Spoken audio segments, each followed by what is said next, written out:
আমরাও চাই এসআইআর হোক, হোক সঠিকভাবে হোক। আমরাও এটা দেখতে চাই কাদের নাম বেশি বাদ যায়, এটা আমাদেরও দেখার ব্যাপার আছে। হোক এসআইআর। আর আমরা এটাও বলছি, যদি কোনো মুসলিম ওপর বাংলা থেকে এসে থাকে, সারা পশ্চিম বাংলা খুঁজলে হয়তো 2-4 হাজার থাকতে পারে, মুসলমান থাকতে পারে, তাদেরকে তাড়িয়ে দিক, আমাদের কোনো অসুবিধা নেই। বর্ষের মুসলমানগুলোকে কোণঠাসা করে দেওয়ার পরিকল্পনা করেছিলেন নরেন্দ্র মোদী সরকার এসআইআর এর মাধ্যমে। কিন্তু আল্লাহর চক্রান্ত তো বড় চক্রান্ত। আল্লাহু আকবার। বিহারে 4 লক্ষ লোকের নাম বাদ গেছে, 4 লক্ষ বিহারে। তার ভিতরে 3 জন রোহিঙ্গা আর 78 জন মুসলিম, বাকি সব ওরা সব। আপনারা জানেন তো, সারা বাংলাতে একটা লোকের মাথার ডিস্টার্ব হয়েছে, শুভেন্দু অধিকারী। ও পাগল। আমি বলি মাঝে সাঝে, মমতা ব্যানার্জি পশ্চিমবাংলায় এত কিছু করলো, সাইকেল দিল, কন্যাশ্রী, রূপশ্রী, হাবিজাবি, কত কি করলো, কত হসপিটাল, স্কুল, কত কি হলো, একটা পাগলা গারদ খুলতে পারলো না। এদের একটু পাগলা গারদে ভরে রাখা দরকার ছিল। খুব বলছিল উল্টো পাল্টা করে। মেদিনীপুরে ওর গ্রামের পাশে 250 পরিবারের নাম বাদ গেছে, একজনা মুসলিম নয়, সব ওরা। উত্তর 24 পরগনাতে এই মুহূর্তে 2,67,000 মানুষের নাম বাদ গেছে, 321 জন মুসলিম, বাকি সব ওরা। কি বলছি বুঝতে পারছেন না? এই অমিত শাহ আজকালের মধ্যেই বলবে যে এইসব এসব বাদ দিয়ে দিয়ে সব আমাদের দলের লোকই বাদ পড়ে যাচ্ছে। ও কাল পরশুই ঘোষণা করে দেবে, দেখে নেবে। এসব হবে না, এসব রাজনীতি। কি বললাম বুঝলেন না? নরেন্দ্র মোদী এমন এক সরকার, মানে এর থেকে চালাক লোক ভারত স্বাধীনতার পর থেকে আর ভারতবর্ষে আসেনি। যদি বলছেন যে আপনি বিষয়বস্তুটা বলবেন না, বলবো। এইগুলো আমার জাতিকে বলা দরকার আছে, এইগুলো জেনে রাখার দরকার আছে, তারপরে আমি বক্তব্যটা শুরু করছি। কারণ আপনারা জানেন যে নরেন্দ্র মোদী সরকারের থেকেও আমি মমতাজুল ইসলাম, আমি আশরাফুল, আমি ফখরুদ্দিন, আমি আহমদ হোসেন, আমাদের দেশ চালানোর অভিজ্ঞতা অনেক বেশি। কারণ উনি দেশের প্রধানমন্ত্রী হয়েছেন আজ 15 বছর হলো, 10-15 বছর, তাই না? আর আমরা এর আগে দেশ শাসন করেছি 1500 বছর। তার মানে ওদের থেকে আমাদের অভিজ্ঞতা অনেক বেশি। তারপরে সরকার মানে দেশ শাসন করেছে ব্রিটিশ, 180 থেকে 90 বছর পর্যন্ত শাসন করেছে ব্রিটিশরা। কি বললাম বুঝলেন? আর ব্রিটিশ বিরোধী আন্দোলন যখন সারা ভারতবর্ষে শুরু হয়েছিল, তখন কিন্তু রাম শাম যদু মধু এরা এককভাবে আন্দোলন করেনি। সে আন্দোলনে একদিকে যেমন ক্ষুদিরাম ছিল, আর একদিকে মাওলানা আশফাকুল্লাহ খানও ছিলেন। সে আন্দোলনে যেমন বিনয়, বাদল, প্রফুল্ল এনারাও যেমন ছিলেন, ঠিক ইসমাইল অমৃতসরী, মাওলানা আহমদুল্লাহ, মীর নিসার আলী, শরিয়াতুল্লাহ, এই সমস্ত আলেমরাও একদিকে ছিলেন। এক কথায় 180 বছরের ক্ষমতাকে ব্রিটিশদেরকে দেশ ছাড়তে বাধ্য করেছিলেন হিন্দু মুসলিম যৌথ ঐক্য গ্রহণ করার কারণে। এককভাবে আন্দোলন করেছিলেন বলে দেশ থেকে ব্রিটিশকে তাড়ানো গিয়েছিল। একেবারে উনি তো লেখাপড়া না জানতে পারেন, কিন্তু বুদ্ধি দেওয়ার তো লোক আছে। নরেন্দ্র মোদী সরকার এই ব্যাপারটা বুঝেছে যে আমি যা দেশের সর্বনাশ করেছি, হিন্দু মুসলমানকে যদি এক করা যায় বা এদের সম্পর্ক যদি ভালো করে রাখা যায়, তাহলে ব্রিটিশ 180 বছরের ক্ষমতা যদি হিন্দু মুসলমান উভয় মিলিয়ে তাড়িয়ে দিতে পারে, তা আমারও 10 বছরের গদি যখন তখন ফেলে দিতে পারে। ওই জন্য সব সময় দেখবেন হিন্দু আর মুসলিম, হিন্দু আর মুসলিম। উনি হিন্দু মুসলিমদেরকে দেখতে পারেন না, কিন্তু হাসিনার সাথে খুব প্রীত, খুব প্রেম ভালোবাসা, অথচ মুসলমানকে দেখতে পারে না। কি বললাম বুঝলেন না? হ্যাঁ, উনি মুসলিমকে দেখতে পারেন না, হাসিনার সাথে খুব প্রীত। আবার একটা জিনিস আশ্চর্য লাগে, বলছে 2002 সালে ভোটার লিস্টে তোমার বাবার নাম থাকলে তুমি এদেশের নাগরিক, না থাকলে তুমি ভিন্ন দেশ থেকে এসেছো, অনুপ্রবেশকারী, তাই না? আরে আমরা মুসলমানরা তো আমরা আব্বা মারা গেলে তো জ্বালিয়ে দিই না, আমাদের মা মারা গেলে তো আগুনে জ্বালাই না, চিতার আগুনে জ্বালাই। কি করি? কবরে দিই। আল্লাহ নবীর একটা হাদিস শুনে রেখে দেন। আল্লাহ রসুল বলছেন যে মানুষ মারা যাবার পরে তাকে যখন কবরে দাফন করা হয়, কবরের এত পাওয়ার যে কবর তার সমস্ত হাড্ডিকে খেয়ে চৌচির করে দেয়, ইল্লা আজমি জাম্বে। তবে মানুষের দেহে একটা হাড্ডি থাকে, যে হাড্ডি কবর কিয়ামত পর্যন্ত খেতে পারে না। কিয়ামতের আগের দিন পর্যন্ত কবরের ওই হাড্ডিটা অক্ষত অবস্থায় থাকবে, কারণ আল্লাহ ওখান থেকে মানুষকে পুনরায় জীবন দান করবেন। ওই জন্য আমাদের কবরস্থানে দেখবেন কবর খুঁড়তে খুঁড়তে পুরাতন কবরের তলা থেকে 2-4টে হাড্ডি খুঁজে পাওয়া যায়। যায় কি যায় না? মুহাম্মদ সাল্লাল্লাহু আলাইহি ওয়াসাল্লাম বলেছেন, কুল্লু আজমিন ইয়াকুলু তুরাব ইল্লা আজমি জামবে। মাটির এত পাওয়ার যে সমস্ত হাড্ডিকে খেয়ে চৌচির করে দেয়, কিন্তু মানব দেহের একটা হাড্ডি আছে কবর খেতে পারে না। তার মানে মুহাম্মদ সাল্লাল্লাহু আলাইহি ওয়াসাল্লামের কথা সত্য না মিথ্যা? সত্য, 100% সত্য। এবার আপনাকে একটা কথা বলি, আমরা 2002 সালে আমার বাপের নাম থাক আর আমার দাদুর নাম থাক বা না থাক, আমরা আমার দাদুর কবর থেকে লাশ তুলে এনে হাড্ডি এনে ডিএনএ টেস্ট করে বলবো আমি এই দেশের নাগরিক। আমাদের সেই অধিকার আছে। আমার দাদুর হাড্ডি তুলে দেখাবো কবর থেকে, ডিএনএ টেস্ট করো যে আমার দাদু এই লোকটা ছিল কিনা, এ প্রমাণও আপনার দিতে পারবো। তোমরা কালকে এসেছো ওই দেশ থেকে, তোমরা এসে এখন আমাদের বার করে দেওয়ার চিন্তা ভাবনা করছো, এ কেমন কথা? আসলে অপরের জন্য গর্ত খুললে গর্তে পড়তে হয় কার? নিজের পড়তে হয় না? নিজের পড়তে হয়। দেশের সরকার যে অবস্থা করেছে, নিজের গর্ততে নিজে পড়ছে। এখন তো বিজেপির কোনো নেতারা আর বার হতে পারছে না ভয়ে। বার হলে চামড়া তুলে লবণ মাখিয়ে দিবে পাবলিকে, ভয়ে বার হতে পারছে না কোথাও, ভয়ে। যাই হোক, কোনো টেনশন নেই, ওসব নিয়ে কিছুই ভয় করার আমাদের অন্তত কিছু নেই, কিচ্ছু নেই। কারণ আমরাও চাই এসআইআর হোক, সঠিকভাবে হোক। আমরাও এটা দেখতে চাই কাদের নাম বেশি বাদ যায়, এটা আমাদেরও দেখার ব্যাপার আছে। হোক এসআইআর। আর আমরা এটাও বলছি, যদি কোনো মুসলিম ওপর বাংলা থেকে এসে থাকে, সারা পশ্চিম বাংলা খুঁজলে হয়তো 2-4 হাজার থাকতে পারে, মুসলমান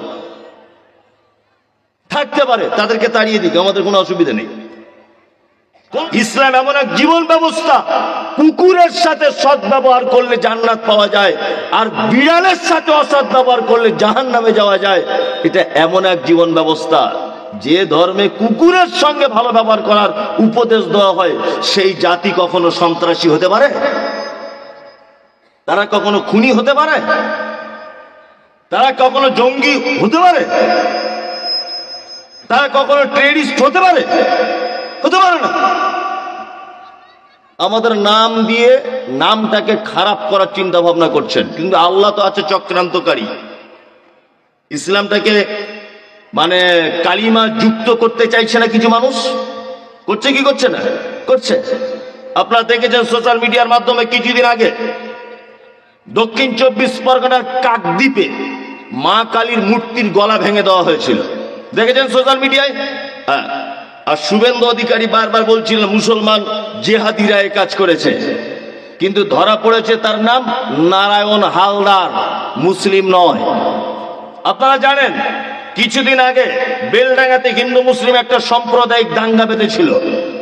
ঠিক আজকের দিনে একটা মনে হয় কি পুজো আছে, আজকে না কাল হয়ে গেছে, যাই হোক, এই পূজাকে কেন্দ্র করে আল্লাহর নাম লিখেছিল লাইটিং এ, এই নিয়ে বিশাল একটা উত্তেজনা সৃষ্টি হয়েছিল। জানেন, নাম দেওয়া হয়েছিল মুসলমানরা করেছে, না, সমস্ত অপরাধীরা ধরা পড়ে গেছে, একজনও মুসলিম নয়। জঙ্গিপুরে সাম্প্রদায়িক দাঙ্গা হলো, জঙ্গিপুরে একজন মুসলিম অ্যারেস্ট হয়নি, সব তারা অ্যারেস্ট হয়েছে, একজনও মুসলিম নয়।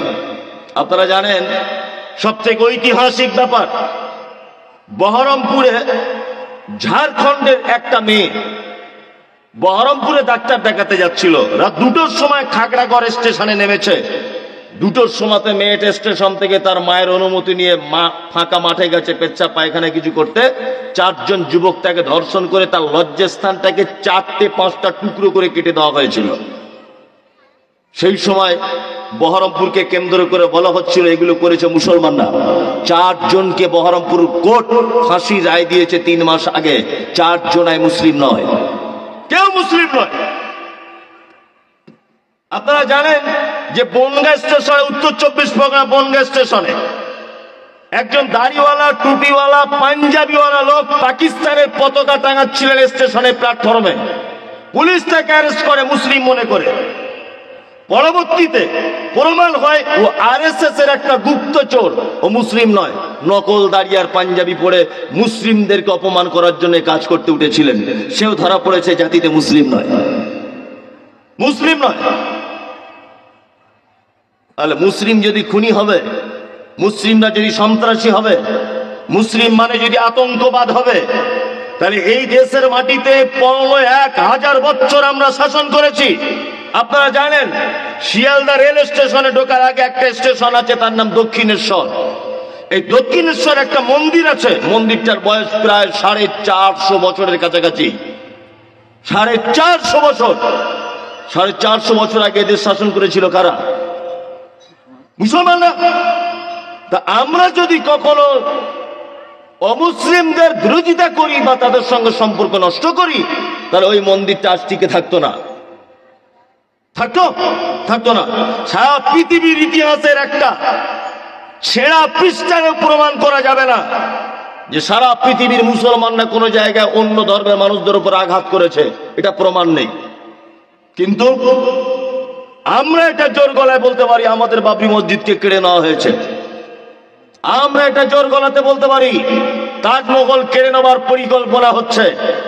আমরা এটা জোর গলাতে বলতে পারি যে আমাদের ঐতিহ্যবাহী সম্পদ ওয়াকফ সম্পত্তিকে কেড়ে নেওয়া হয়েছে।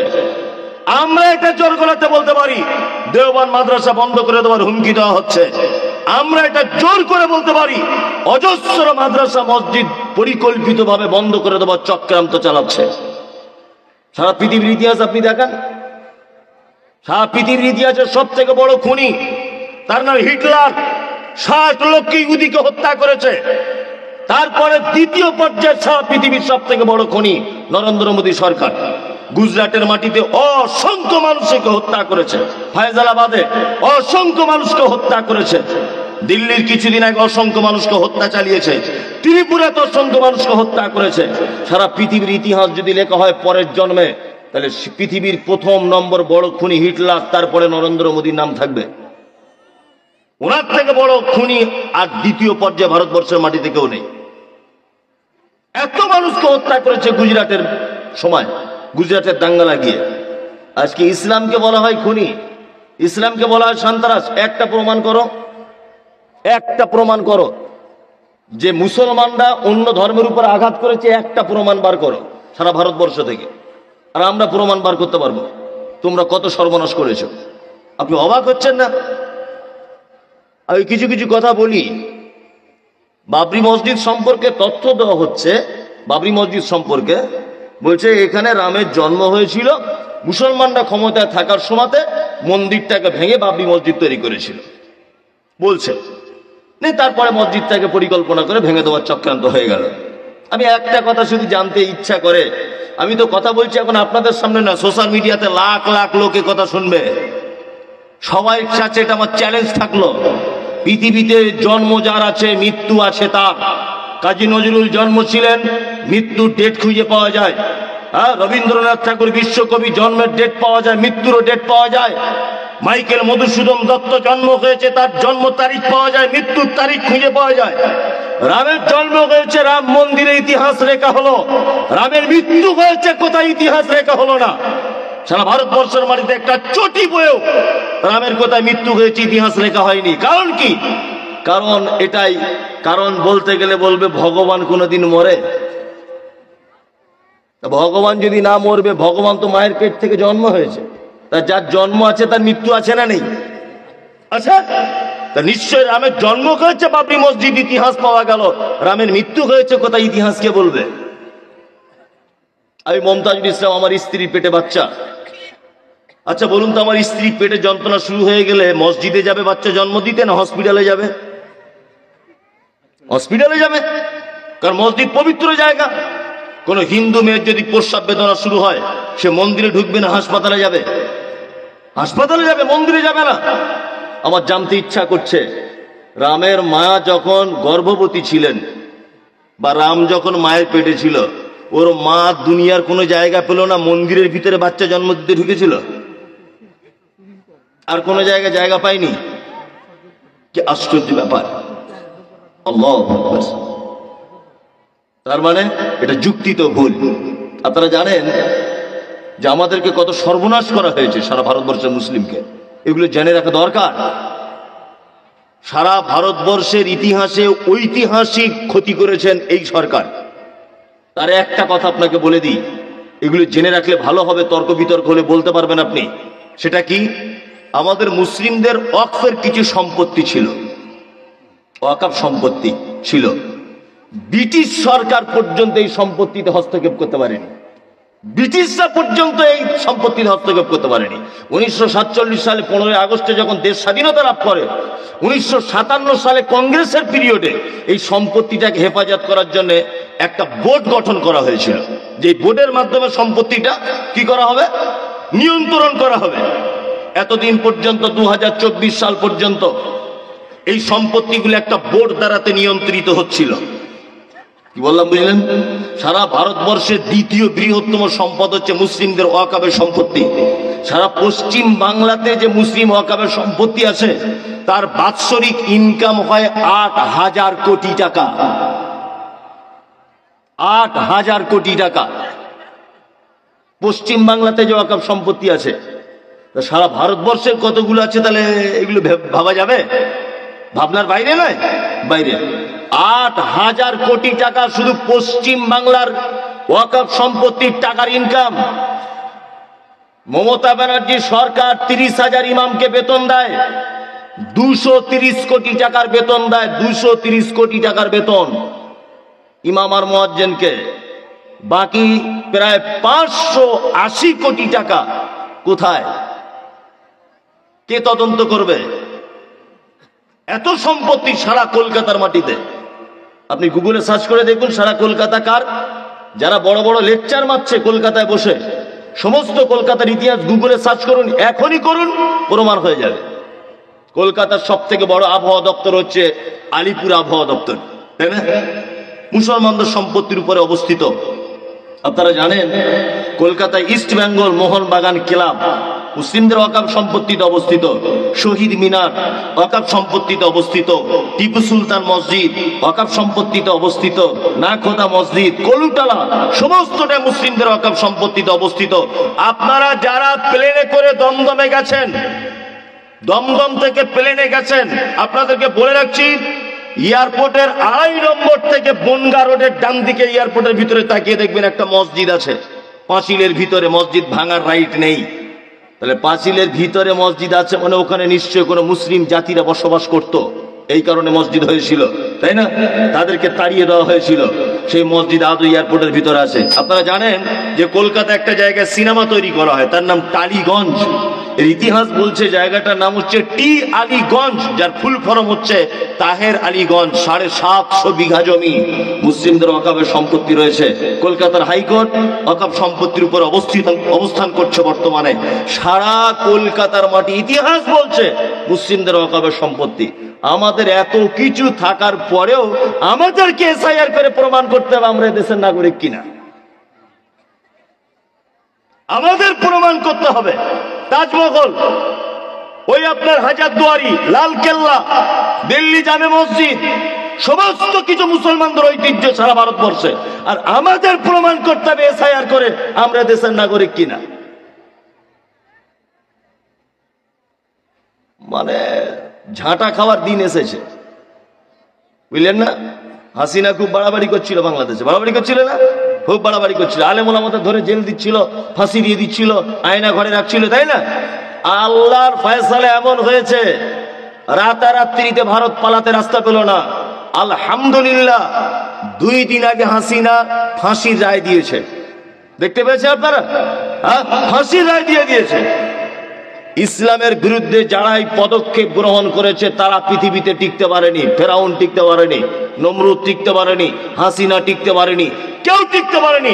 আব্রাহা টিকতে পারেনি, আবু লাহাব টিকতে পারেনি, আবু জেহেল টিকতে পারেনি, আব্দুল্লাহ ইবনে উবাই টিকতে পারেনি, কেউ টিকতে পারেনি।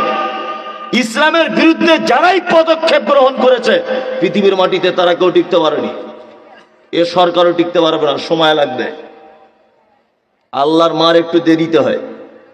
কি বললাম বুঝলেন না? আল্লাহর মার কি হয়? দেরিতে হয়। সময় হবে ইনশাল্লাহ, ঠিক মাস শুরু হয়। আমার আগে যিনি বক্তব্য রাখছিলেন খুব পরিচিত মানুষ, আপনজন, উনি বক্তব্য রাখছিলেন। আমি 2 মিনিটও যদি বক্তব্যটা শুনি তাহলে আমার ভিতরে একটি কাজ করছে যে উনি যে বক্তব্য রেখেছেন আলহামদুলিল্লাহ ওনার কণ্ঠস্বর খুবই মধুর। আমার তো অত কণ্ঠস্বর নেই, তা আমি লোকগুলোকে বসিয়ে রাখবো কি দিয়ে? তাহলে ওর থেকেও আমাকে বক্তব্য ভালো রাখতে হবে। আমি না ভাবলেও অলরেডি আমার মনের ভিতরে এরকম একটা চিন্তা ভাবনা আসছে। এক কথায় সারা পৃথিবীতে আমাকে ভালো হতে হবে, এই প্রতিযোগিতা সব থেকে বেশি চলছে। একটা শাশুড়ি সারা দিন ভাবছে আমি আমার বৌমাদের কাছে ভালো শাশুড়ি হব। একজন শ্বশুর সারা দিন ভাবছেন আমার বৌমাদের কাছে আমি ভালো শ্বশুর হব।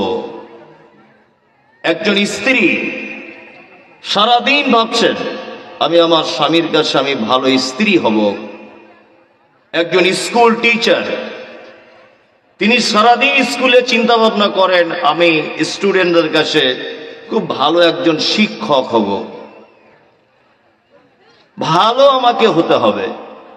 আচ্ছা, যারা আপনারা এখানে বসে আছেন আপনারা কেউ খারাপ হতে চান? এরকম কোন লোক আছে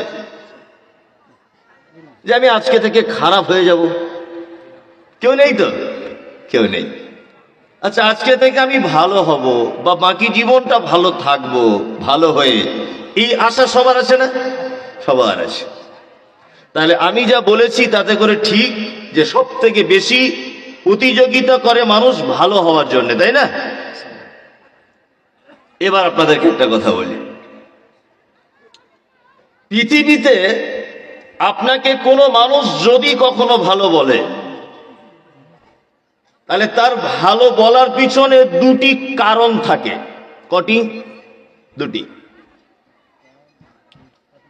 কেউ যদি আপনাকে দেখছেন যে ভালো বলছে খুব, তাহলে ভাববেন আপনার 2টো গুণ আছে। এই 2টো গুণ কি? এক নম্বর, আপনি আগে যে পদে ছিলেন তার পদমর্যাদাটা একটু বেড়েছে।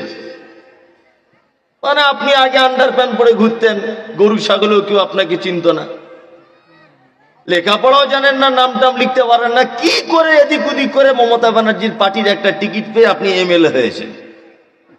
এমএলএ দেখবেন মানুষ সব আপনাকে স্যার বলে ডাকবে, সবাই আপনাকে অতিথি হিসাবে আপ্যায়ন করবে।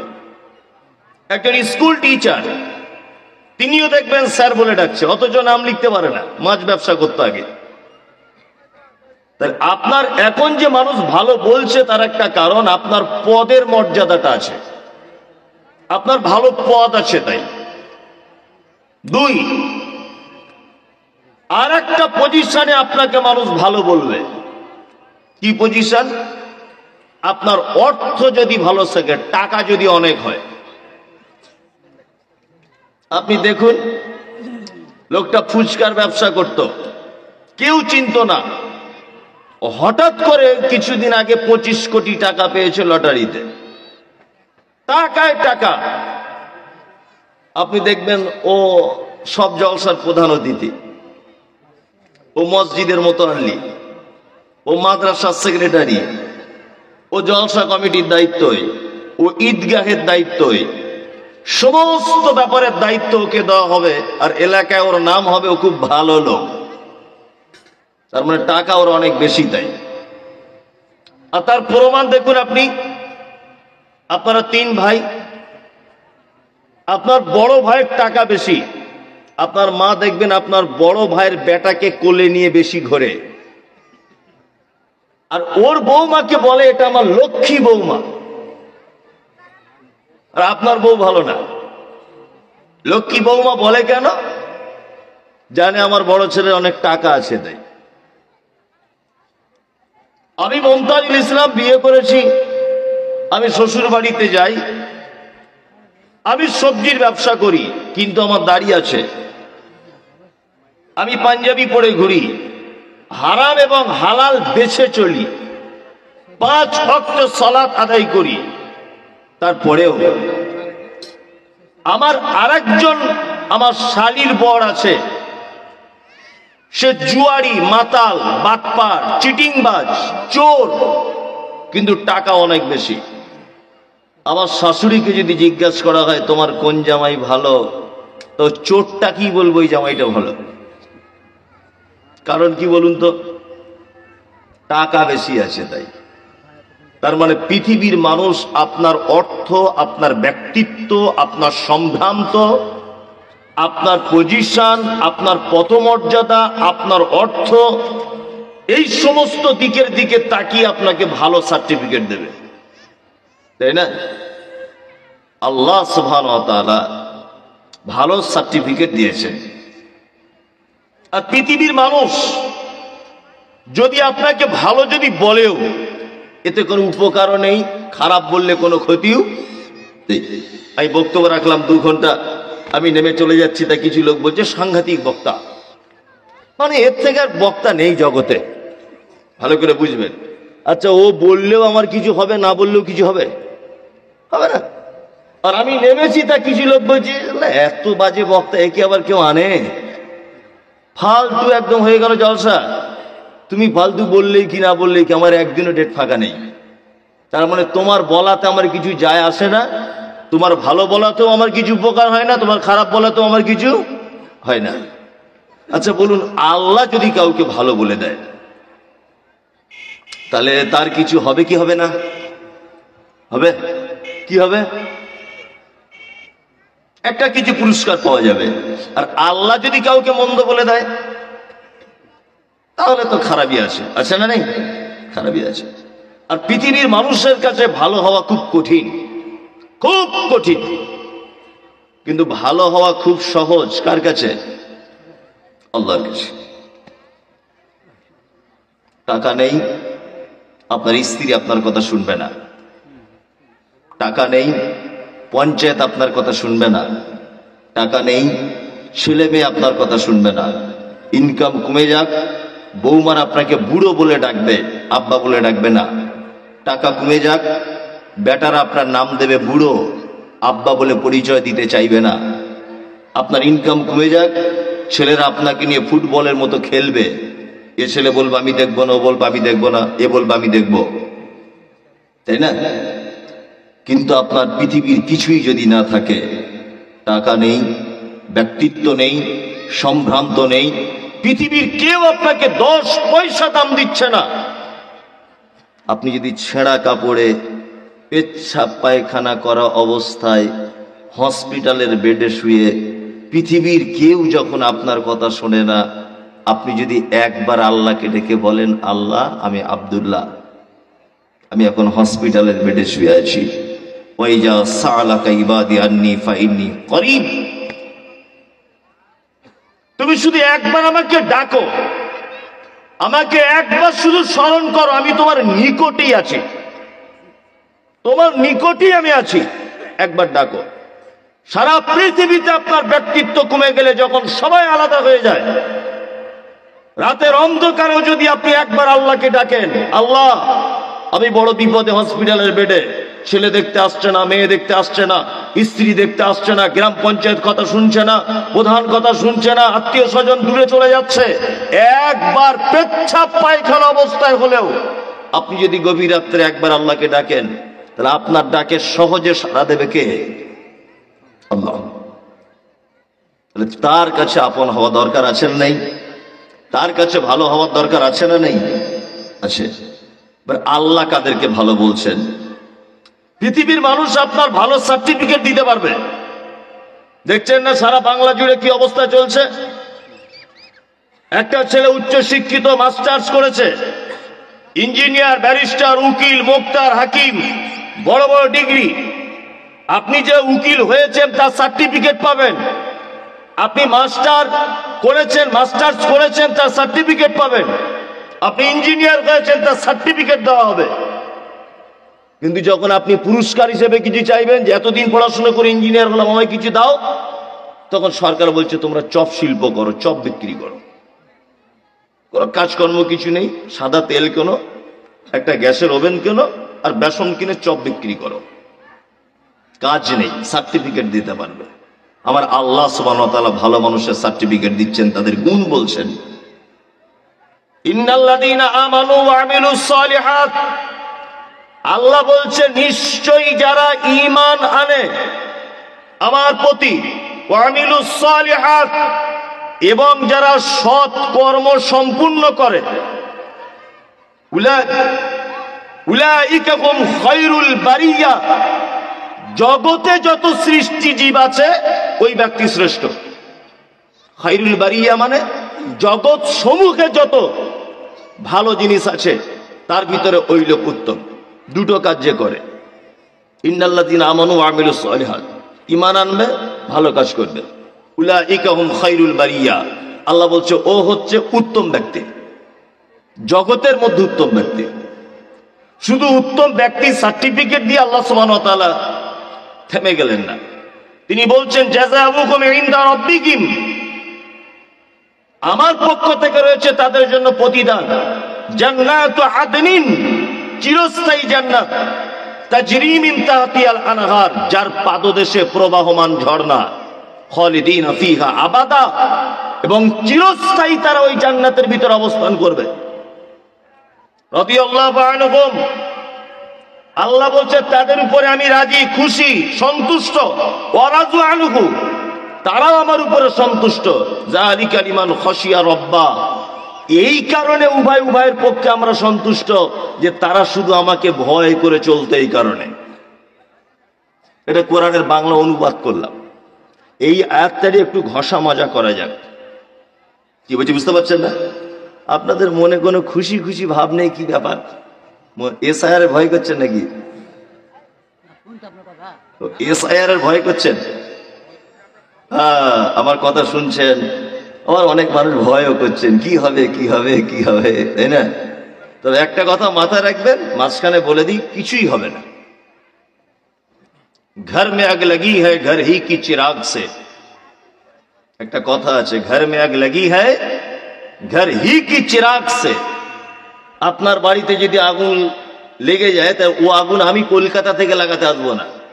নয় আপনার স্ত্রীর অসাবধানতায় আগুন লেগেছে, নয় আপনার বেটার অসাবধানতায় আগুন লেগেছে। সারা ভারতবর্ষের মুসলমানগুলোকে কোণঠাসা করে দেওয়ার পরিকল্পনা করেছিলেন নরেন্দ্র মোদী সরকার এসআইআর এর মাধ্যমে। কিন্তু আল্লাহর চক্রান্ত তো বড় চক্রান্ত। আল্লাহু আকবার। বিহারে 4 লক্ষ লোকের নাম বাদ গেছে, 4 লক্ষ বিহারে। তার ভিতরে 3 জন রোহিঙ্গা আর 78 জন মুসলিম, বাকি সব ওরা, সব। আপনারা জানেন তো সারা বাংলাতে একটা লোকের মাথার ডিস্টার্ব হয়েছে, শুভেন্দু অধিকারী। ও পাগল। আমি বলি মাঝে সাঝে, মমতা ব্যানার্জি পশ্চিমবাংলায় এত কিছু করলো, সাইকেল দিল, কন্যাশ্রী, রূপশ্রী, হাবি জাবি, কত কি করলো, কত হসপিটাল, স্কুল, কত কি হলো, একটা পাগলা গারদ খুলতে পারলো না। এদের একটু পাগলা গারদে ভরে রাখা দরকার ছিল। খুব বলছিল উল্টো পাল্টা করে। মেদিনীপুরে ওর গ্রামের পাশে 250 পরিবারের নাম বাদ গেছে, একজনা মুসলিম নয়, সব ওরা। উত্তর 24 পরগনাতে এই মুহূর্তে 2,67,000 মানুষের নাম বাদ গেছে, 321 জন মুসলিম, বাকি সব ওরা। কি বলছি বুঝতে পারছেন না? এই অমিত শাহ আজকালের মধ্যেই বলবে যে এইসব এসব বাদ দিয়ে দিয়ে সব আমাদের দলের লোকই বাদ পড়ে যাচ্ছে। ও কাল পরশুই ঘোষণা করে দেবে, দেখে নেবেন। এসব হবে না, এসব রাজনীতি। কি বললাম বুঝলেন না? নরেন্দ্র মোদী এমন এক সরকার, মানে এর থেকে চালাক লোক ভারত স্বাধীনতার পর থেকে আর ভারতবর্ষে আসেনি। যদি বলছেন যে আপনি বিষয়বস্তুটা বলবেন না, বলবো। এইগুলো আমার জাতিকে বলা দরকার আছে, এইগুলো জেনে রাখার দরকার আছে, তারপরে আমি বক্তব্যটা শুরু করছি। কারণ আপনারা জানেন যে নরেন্দ্র মোদী সরকারের থেকেও আমি মমতাজুল ইসলাম, আমি আশরাফুল, আমি ফখরুদ্দিন, আমি আহমদ হোসেন, আমাদের দেশ চালানোর অভিজ্ঞতা অনেক বেশি। কারণ উনি দেশের প্রধানমন্ত্রী হয়েছেন আজ 15 বছর হলো, 10-15 বছর, তাই না? আর আমরা এর আগে দেশ শাসন করেছি 1000 বছর। তার মানে ওদের থেকে আমাদের অভিজ্ঞতা অনেক বেশি। তারপরে সরকার দেশ শাসন করেছে ব্রিটিশ, 180 থেকে 90 বছর পর্যন্ত শাসন করেছে ব্রিটিশরা। কি বললাম বুঝলেন? আর ব্রিটিশ বিরোধী আন্দোলন যখন সারা ভারতবর্ষে শুরু হয়েছিল, তখন কিন্তু রাম শাম যদু মধু এরা এককভাবে আন্দোলন করেনি। সে আন্দোলনে একদিকে যেমন ক্ষুদিরাম ছিল, আর একদিকে মাওলানা আশফাকুল্লাহ খানও ছিলেন। সে আন্দোলনে যেমন বিনয় বাদল প্রফুল্ল এনারাও যেমন ছিলেন, ঠিক ইসমাইল অমৃতসরী, মাওলানা আহমদুল্লাহ, মীর নিসার আলী, শরিয়াতুল্লাহ, এই সমস্ত আলেমরাও একদিকে ছিলেন। এক কথায় 180 বছরের ক্ষমতাকে ব্রিটিশদেরকে দেশ ছাড়তে বাধ্য করেছিলেন হিন্দু মুসলিম যৌথ ঐক্য গ্রহণ করার কারণে। এককভাবে আন্দোলন করেছিলেন বলে দেশ থেকে ব্রিটিশকে তাড়ানো গিয়েছিল। একেবারে উনি তো লেখাপড়া না জানতে পারেন, কিন্তু বুদ্ধি দেওয়ার তো লোক আছে। নরেন্দ্র মোদী সরকার এই ব্যাপারটা বুঝেছে যে আমি যা দেশের সর্বনাশ করেছি, হিন্দু মুসলমানকে যদি এক করা যায় বা এদের সম্পর্ক যদি ভালো করে রাখা যায়, তাহলে ব্রিটিশ 180 বছরের ক্ষমতা যদি হিন্দু মুসলমান উভয় মিলিয়ে তাড়িয়ে দিতে পারে, তা আমারও 10 বছরের গদি যখন তখন ফেলে দিতে পারে। ওই জন্য সব সময় দেখবেন হিন্দু আর মুসলিম, হিন্দু আর মুসলিম। উনি হিন্দু মুসলিমদেরকে দেখতে পারেন না, কিন্তু হাসিনার সাথে খুব প্রীত, খুব প্রেম ভালোবাসা, অথচ মুসলমানকে দেখতে পারে না। কি বললাম বুঝলেন না? হ্যাঁ, উনি মুসলিমকে দেখতে পারেন না, হাসিনার সাথে খুব প্রীত। আমার একটা জিনিস আশ্চর্য লাগে, বলছে 2002 সালে ভোটার লিস্টে তোমার বাবার নাম থাকলে তুমি এদেশের নাগরিক, না থাকলে তুমি ভিন্ন দেশ থেকে এসেছো, অনুপ্রবেশকারী, তাই না? আরে আমরা মুসলমানরা তো আমরা আব্বা মারা গেলে তো জ্বালিয়ে দিই না, আমাদের মা মারা গেলে তো আগুনে জ্বালাই না, চিতার আগুনে জ্বালাই। কি করি? কবরে দিই। আল্লাহ নবীর একটা হাদিস শুনে রেখে দেন। আল্লাহ রসুল বলছেন যে মানুষ মারা যাবার পরে তাকে যখন কবরে দাফন করা হয়, কবরের এত পাওয়ার যে কবর তার সমস্ত হাড্ডিকে খেয়ে চৌচির করে দেয়, ইল্লা আজমি জাম্বে। তবে মানুষের দেহে একটা হাড্ডি থাকে, যে হাড্ডি কবর কিয়ামত পর্যন্ত খেতে পারে না। কিয়ামতের আগের দিন পর্যন্ত কবরের ওই হাড্ডিটা অক্ষত অবস্থায় থাকবে, কারণ আল্লাহ ওখান থেকে মানুষকে পুনরায় জীবন দান করবেন। ওই জন্য আমাদের কবরস্থানে দেখবেন কবর খুঁড়তে খুঁড়তে পুরাতন কবরের তলা থেকে 2-4টে হাড্ডি খুঁজে পাওয়া যায়, যায় কি যায় না? মুহাম্মদ সাল্লাল্লাহু আলাইহি ওয়াসাল্লাম বলেছেন, কুল্লু আজমিন ইয়াকুলুত তুরাব ইল্লা আজমি জামবে। মাটির এত পাওয়ার যে সমস্ত হাড্ডিকে খেয়ে চৌচির করে দেয়, কিন্তু মানব দেহের একটা হাড্ডি আছে কবর খেতে পারে না। তার মানে মুহাম্মদ সাল্লাল্লাহু আলাইহি ওয়াসাল্লামের কথা সত্য না মিথ্যা? সত্য, 100% সত্য। এবার আপনাকে একটা কথা বলি, আমরা 2002 সালে আমার বাপের নাম থাক আর আমার দাদুর নাম থাক বা না থাক, আমরা আমার দাদুর কবর থেকে লাশ তুলে এনে হাড্ডি এনে ডিএনএ টেস্ট করে বলবো আমি এই দেশের নাগরিক। আমাদের সেই অধিকার আছে। আমার দাদুর হাড্ডি তুলে দেখাবো কবর থেকে, ডিএনএ টেস্ট করো যে আমার দাদু এই লোকটা ছিল কিনা, এ প্রমাণও আপনার দিতে পারবো। তোমরা কালকে এসেছো ওই দেশ থেকে, তোমরা এসে এখন আমাদের বার করে দেওয়ার চিন্তা ভাবনা করছো, এ কেমন কথা? আসলে অপরের জন্য গর্ত খুললে গর্তে পড়তে হয় কার? নিজের পড়তে হয় না? নিজের পড়তে হয়। দেশের সরকার যে অবস্থা করেছে, নিজের গর্ততে নিজে পড়ছে। এখন তো বিজেপির কোনো নেতারা আর বার হতে পারছে না ভয়ে, বার হলে চামড়া তুলে লবণ মাখিয়ে দিবে পাবলিকে।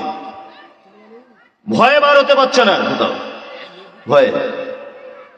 যাই হোক, কোনো টেনশন নেই, ওসব নিয়ে কিছুই ভয় করার আমাদের অন্তত কিছু নেই, কিচ্ছু নেই। কারণ আমরাও চাই এসআইআর হোক, হোক সঠিকভাবে হোক।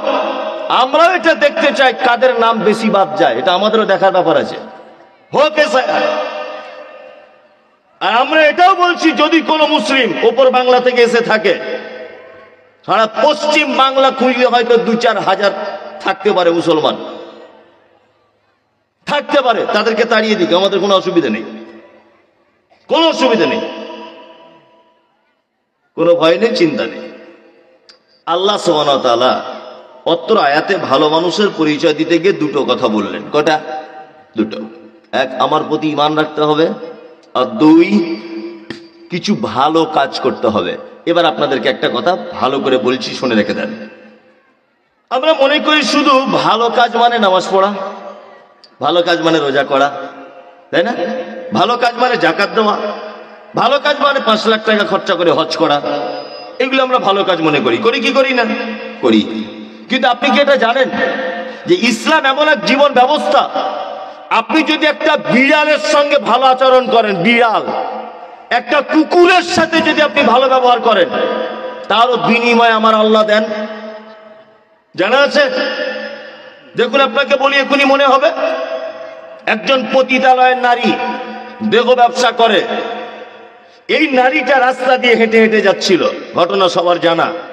যেতে যেতে দেখতে পাচ্ছে একটা তৃষ্ণার্ত কুকুর পিপাসায় কাতর হয়ে একটি কূপের সাইডে পিপাসার কারণে কাদা মাটি জিভ দিয়ে চাটছে, জিভ দিয়ে চাটছে।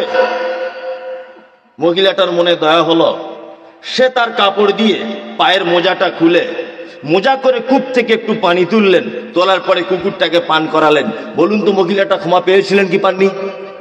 জানা আছে তো এটা? হ্যাঁ, তাহলে শুধু ভালো কাজ মানুষের সঙ্গে করতে হবে কথা নয়, শুধু মানুষের সঙ্গে করতে হবে কথা নয়।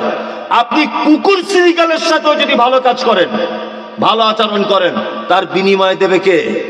কে? আল্লাহ। মুহাম্মদ সাল্লাল্লাহু আলাইহি ওয়াসাল্লাম মিরাজের রাত্রিতে জাহান্নামের ভিতরে একজন মহিলাকে দেখলেন। মহিলাকে দেখার পর ফেরত আসার পরে তিনি সাহাবীদের সামনে বক্তব্য রাখতে রাখতে বলছেন, অমুক গোত্রের ওই মহিলাটাকে আমি জাহান্নামের ভিতরে দেখে এলাম। মহিলাটার কাজ কি একবার চেক করো, মহিলাটার অপরাধ কি একবার দেখো। অপরাধ কি ছিল? একটা বিড়ালকে আটকে রেখে তার পোকা খেতে দেয়নি, পানি পান করতে দেয়নি, না খেতে দেওয়া অবস্থায় খাঁচার ভিতরে বন্দি করে মেরে দিয়েছিল। এটাই তার অপরাধ। এটা কি তার অপরাধ? বিনিময় কোথায়? কোথায়? জাহান্নাম। যারা একটা কথা বারবার বলে, ইসলাম মানে সন্ত্রাসী, ইসলাম মানে খুন, ইসলাম মানে ধর্ষণ, ইসলাম মানে রাহাজানি, ইসলাম মানে হাবিজাবি, যারা ইসলামের নামে বার বার বার বার কটু কথা দিয়ে আঘাত করতে চায়, ওর মনে হয় তারা ইসলাম সম্পর্কে জানে না। ইসলাম এমন এক জীবন ব্যবস্থা, কুকুরের সাথে সৎ ব্যবহার করলে জান্নাত পাওয়া যায়, আর বিড়ালের সাথে অসৎ ব্যবহার করলে জাহান্নামে যাওয়া যায়। এটা এমন এক জীবন ব্যবস্থা, যে ধর্মে কুকুরের সঙ্গে ভালো ব্যবহার করার উপদেশ দেওয়া হয়, সেই জাতি কখনো সন্ত্রাসী হতে পারে? তারা কখনো খুনি হতে পারে? তারা কখনো জঙ্গি হতে পারে? তারা কখনো টেররিস্ট হতে পারে? হতে পারে না। আমাদের নাম দিয়ে নামটাকে খারাপ করার চিন্তা ভাবনা করছেন, কিন্তু আল্লাহ তো আছে চক্রান্তকারী। ইসলামটাকে মানে কালিমা যুক্ত করতে চাইছে না কিছু মানুষ, করছে কি করছে না? করছে। আপনারা দেখেছেন সোশ্যাল মিডিয়ার মাধ্যমে কিছুদিন আগে দক্ষিণ 24 পরগনার কাকদ্বীপে মা কালীর মূর্তির গলা ভেঙে দেওয়া হয়েছিল, দেখেছেন সোশ্যাল মিডিয়ায়? হ্যাঁ। আর শুভেন্দু অধিকারী বারবার বলছিল মুসলমান জেহাদিরা এই কাজ করেছে, কিন্তু ধরা পড়েছে তার নাম নারায়ণ হালদার, মুসলিম নয়।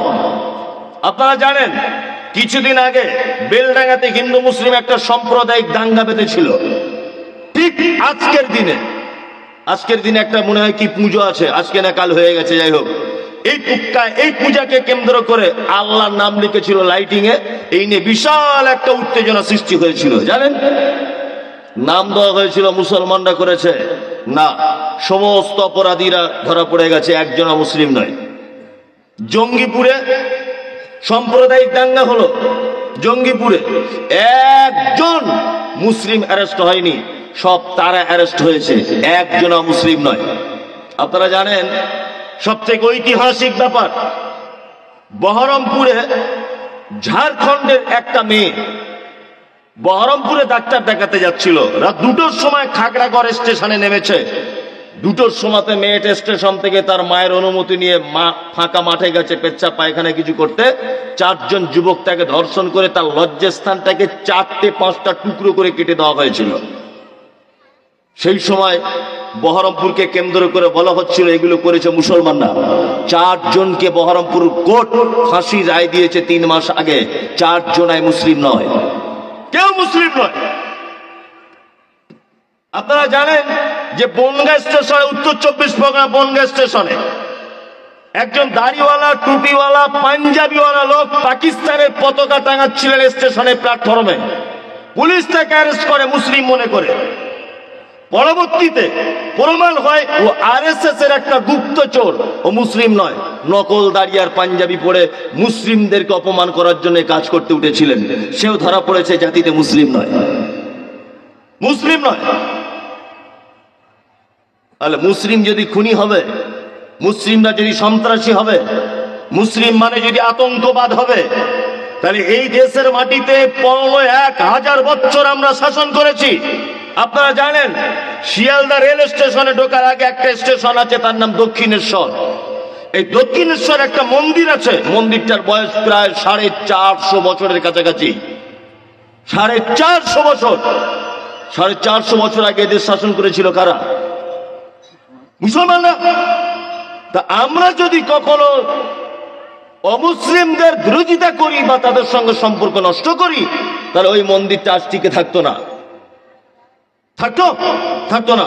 সারা পৃথিবীর ইতিহাসের একটা ছেঁড়া পৃষ্ঠায় প্রমাণ করা যাবে না যে সারা পৃথিবীর মুসলমানরা কোনো জায়গায় অন্য ধর্মের মানুষদের উপর আঘাত করেছে, এটা প্রমাণ নেই।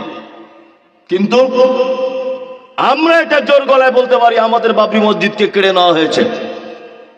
আমরা এটা জোর গলাতে বলতে পারি তাজমহল কেড়ে নেওয়ার পরিকল্পনা হচ্ছে।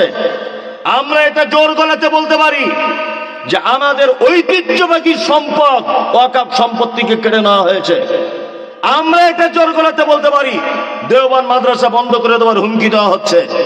আমরা এটা জোর করে বলতে পারি অজস্র মাদ্রাসা মসজিদ পরিকল্পিতভাবে বন্ধ করে দেওয়ার চক্রান্ত চালাচ্ছে। সারা পৃথিবীর ইতিহাস আপনি দেখেন, সারা পৃথিবীর ইতিহাসের সব থেকে বড় খুনি তার নাম হিটলার। 60 লক্ষ ইহুদিকে হত্যা করেছে। তারপরে দ্বিতীয় পর্যায়ে সারা পৃথিবীর সব থেকে বড় খুনি নরেন্দ্র মোদী সরকার। গুজরাটের মাটিতে অসংখ্য মানুষকে হত্যা করেছে, ফয়জালাবাদে অসংখ্য মানুষকে হত্যা করেছে, দিল্লির কিছুদিন আগে অসংখ্য মানুষকে হত্যা চালিয়েছে, ত্রিপুরাতে অসংখ্য মানুষকে হত্যা করেছে। সারা পৃথিবীর ইতিহাস যদি লেখা হয় পরের জন্মে, তাহলে পৃথিবীর 1 নম্বর বড় খুনি হিটলার, তারপরে নরেন্দ্র মোদীর নাম থাকবে। ওনার থেকে বড় খুনি আর দ্বিতীয় পর্যায়ে ভারতবর্ষের মাটিতে কেউ নেই। এত মানুষকে হত্যা করেছে গুজরাটের সময়, গুজরাটের দাঙ্গা লাগিয়ে। আজকে ইসলামকে বলা হয় খুনি, ইসলামকে বলা হয় সন্ত্রাস। একটা প্রমাণ করো, একটা প্রমাণ করো যে মুসলমানরা অন্য ধর্মের উপর আঘাত করেছে, একটা প্রমাণ বার করো সারা ভারতবর্ষ থেকে, আর আমরা প্রমাণ বার করতে পারবো তোমরা কত সর্বনাশ করেছো। আপনি অবাক হচ্ছেন না? আমি কিছু কিছু কথা বলি। বাবরি মসজিদ সম্পর্কে তথ্য দেওয়া হচ্ছে, বাবরি মসজিদ সম্পর্কে বলছে এখানে রামের জন্ম হয়েছিল, মুসলমানরা ক্ষমতায় থাকার সময়তে মন্দিরটাকে ভেঙে বাবরি মসজিদ তৈরি করেছিল বলছে। তারপরে মসজিদটাকে পরিকল্পনা করে ভেঙে দেওয়ার চক্রান্ত হয়ে গেল।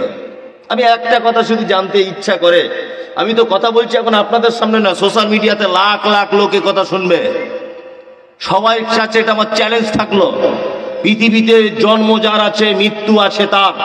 কাজী নজরুল জন্ম ছিলেন, মৃত্যুর ডেট খুঁজে পাওয়া যায়।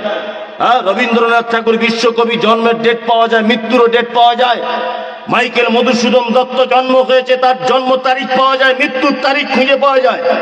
রামের জন্ম হয়েছে, রাম মন্দিরে ইতিহাস লেখা হলো। রামের মৃত্যু হয়েছে, কোথায় ইতিহাস লেখা হলো না। সারা ভারতবর্ষের মাটিতে একটা চটি বয়েও রামের কোথায় মৃত্যু হয়েছে ইতিহাস লেখা হয়নি। কারণ কি? কারণ এটাই, কারণ বলতে গেলে বলবে ভগবান কোনোদিন মরে? ভগবান যদি না মরবে, ভগবান তো মায়ের পেট থেকে জন্ম হয়েছে, তা যার জন্ম আছে তার মৃত্যু আছে না নেই? আচ্ছা, তা নিশ্চয় রামের জন্ম হয়েছে, বাবরি মসজিদ ইতিহাস পাওয়া গেল, রামের মৃত্যু হয়েছে কোথায় ইতিহাস কে বলবে? আমি মমতাজুল ইসলাম, আমার স্ত্রীর পেটে বাচ্চা। আচ্ছা বলুন তো, আমার স্ত্রীর পেটে যন্ত্রণা শুরু হয়ে গেলে মসজিদে যাবে বাচ্চা জন্ম দিতে, না হসপিটালে যাবে? হসপিটালে যাবে, কারণ মসজিদ পবিত্র জায়গা। কোন হিন্দু মেয়ের যদি প্রস্রাব বেদনা শুরু হয়, সে মন্দিরে ঢুকবে না হাসপাতালে যাবে? হাসপাতালে যাবে, মন্দিরে যাবে না।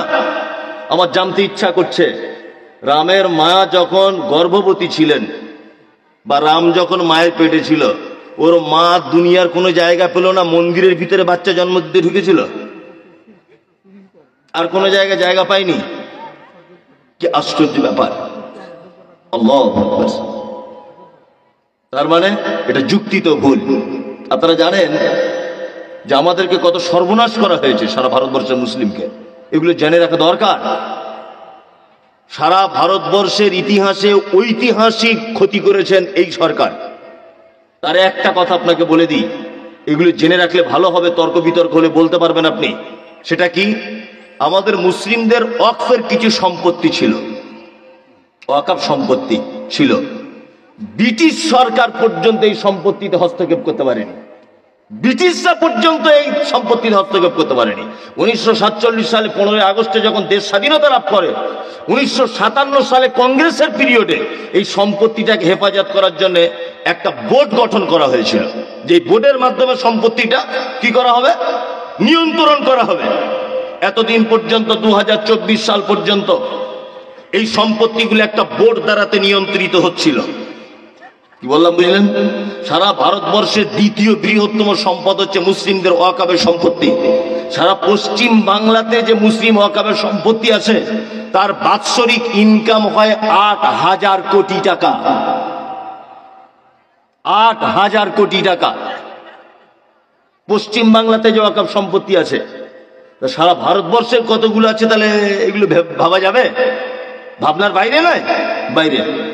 8,000 কোটি টাকা শুধু পশ্চিম বাংলার ওয়াকফ সম্পত্তির টাকার ইনকাম। মমতা ব্যানার্জি সরকার 30,000 ইমামকে বেতন দেয়, 230 কোটি টাকার বেতন দেয়, 230 কোটি টাকার বেতন ইমাম আর মুয়াজ্জিনকে। বাকি প্রায় 580 কোটি টাকা কোথায়? কে তদন্ত করবে? এত সম্পত্তি সারা কলকাতার মাটিতে। আপনি গুগলে সার্চ করে দেখুন সারা কলকাতা কার। যারা বড় বড় লেকচার মারছে কলকাতায় বসে, সমস্ত কলকাতার ইতিহাস গুগলে সার্চ করুন, এখনই করুন, প্রমাণ হয়ে যাবে। কলকাতার সব থেকে বড় আবহাওয়া দপ্তর হচ্ছে আলিপুর আবহাওয়া দপ্তর, তাই না? মুসলমানদের সম্পত্তির উপরে অবস্থিত। আপনারা জানেন কলকাতায় ইস্ট বেঙ্গল মোহনবাগান ক্লাব মুসলিমদের ওয়াকফ সম্পত্তিতে অবস্থিত। শহীদ মিনার ওয়াকফ সম্পত্তিতে অবস্থিত। টিপু সুলতান মসজিদ ওয়াকফ সম্পত্তিতে অবস্থিত। নাখোদা মসজিদ, কলুটালা, সমস্তটা মুসলিমদের ওয়াকফ সম্পত্তিতে অবস্থিত। আপনারা যারা প্লেনে করে দমদমে গেছেন, দমদম থেকে প্লেনে গেছেন, আপনাদেরকে বলে রাখছি, এয়ারপোর্টের 2.5 নম্বর থেকে বনগা রোডের ডান দিকে এয়ারপোর্টের ভিতরে তাকিয়ে দেখবেন একটা মসজিদ আছে, পাঁচিলের ভিতরে। মসজিদ ভাঙার রাইট নেই। তাহলে পাঁচিলের ভিতরে মসজিদ আছে মানে ওখানে নিশ্চয়ই কোনো মুসলিম জাতিরা বসবাস করত, এই কারণে মসজিদ হয়েছিল, তাই না? তাদেরকে তাড়িয়ে দেওয়া হয়েছিল। সেই মসজিদ আদৌ এয়ারপোর্টের ভিতরে আছে। আপনারা জানেন যে কলকাতা একটা জায়গায় সিনেমা তৈরি করা হয়, তার নাম টালিগঞ্জ। এর ইতিহাস বলছে জায়গাটার নাম হচ্ছে টি আলীগঞ্জ, যার ফুল ফর্ম হচ্ছে তাহের আলীগঞ্জ। 750 বিঘা জমি মুসলিমদের ওয়াকফের সম্পত্তি রয়েছে। কলকাতার হাইকোর্ট ওয়াকফ সম্পত্তির উপর অবস্থান করছে বর্তমানে। সারা কলকাতার মাটি ইতিহাস বলছে মুসলিমদের ওয়াকফের সম্পত্তি। আমাদের এত কিছু থাকার পরেও আমাদেরকে এসআইআর করে প্রমাণ করতে হবে আমরা দেশের নাগরিক কিনা। আমাদের প্রমাণ করতে হবে। তাজমহল ওই আপনার হাজারদুয়ারি, লাল কেল্লা, দিল্লি জামে মসজিদ, সমস্ত কিছু মুসলমানদের ঐতিহ্য সারা ভারতবর্ষে। আর আমাদের প্রমাণ করতে হবে এসআইআর করে আমরা দেশের নাগরিক কিনা। মানে ঝাঁটা খাওয়ার দিন এসেছে, বুঝলেন না? হাসিনা খুব বাড়াবাড়ি করছিল বাংলাদেশে, বাড়াবাড়ি করছিল না? খুব বাড়াবাড়ি করছিল, আলেম ওলামাদের ধরে জেল দিচ্ছিল, ফাঁসি দিয়ে দিচ্ছিল, আয়না ঘরে রাখছিল, তাই না? আল্লাহর ফয়সালা এমন হয়েছে, রাতারাত্রিতে ভারত পালাতে রাস্তা পেল না। আলহামদুলিল্লাহ 2 দিন আগে হাসিনা ফাঁসির রায় দিয়েছে, দেখতে পেয়েছেন আপনারা? ফাঁসির রায় দিয়েছে। ইসলামের বিরুদ্ধে যারাই পদক্ষেপ গ্রহণ করেছে তারা পৃথিবীতে টিকতে পারেনি। ফেরাউন টিকতে পারেনি, নমরুদ টিকতে পারেনি, হাসিনা টিকতে পারেনি, কেউ টিকতে পারেনি। আব্রাহা টিকতে পারেনি, আবু লাহাব টিকতে পারেনি, আবু জেহেল টিকতে পারেনি, আব্দুল্লাহ ইবনে উবাই টিকতে পারেনি, কেউ টিকতে পারেনি। ইসলামের বিরুদ্ধে যারাই পদক্ষেপ গ্রহণ করেছে পৃথিবীর মাটিতে তারা কেউ টিকতে পারেনি। এ সরকারও টিকতে পারবে না, সময় লাগবে। আল্লাহর মার একটু দেরিতে হয়। কি বললাম বুঝলেন না? আল্লাহর মার কি হয়? দেরিতে হয়। সময় হবে ইনশাআল্লাহ, ঠিক মাস শুরু হয়ে যাবে। আল্লাহ সুবহানাহু ওয়া তাআলা ইমানদারদের ব্যাপারে বলতে গিয়ে বলছেন, কি বলছেন? তোমরা যদি ভালো হও, সারা পৃথিবীর 2টো কাজ, ঈমান রাখতে হবে আর ভালো কিছু কাজ করতে হবে, তাই না? চলুন এতটুকু জেনে থাকুন এই জায়গাটা। ভালো কাজ করতে হবে, ঈমান রাখতে হবে, ভালো মানুষ হতে গেলে। এবার মুহাম্মদ সাল্লাল্লাহু আলাইহি ওয়াসাল্লাম কাকে ভালো বলছেন? পৃথিবীর সবথেকে ভালো লোককে।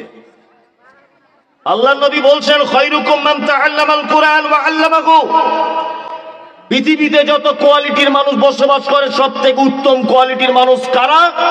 যারা কোরআন শেখে আর অপরকে শেখায়। এই আপনি বলতে গেলেন কেন ইমাম সাহেব ভালো লোক নয়? আপনি কথা বললেন কেন? আপনি কেন বলতে গেলেন মাদ্রাসার এই শিক্ষক ভালো নয়?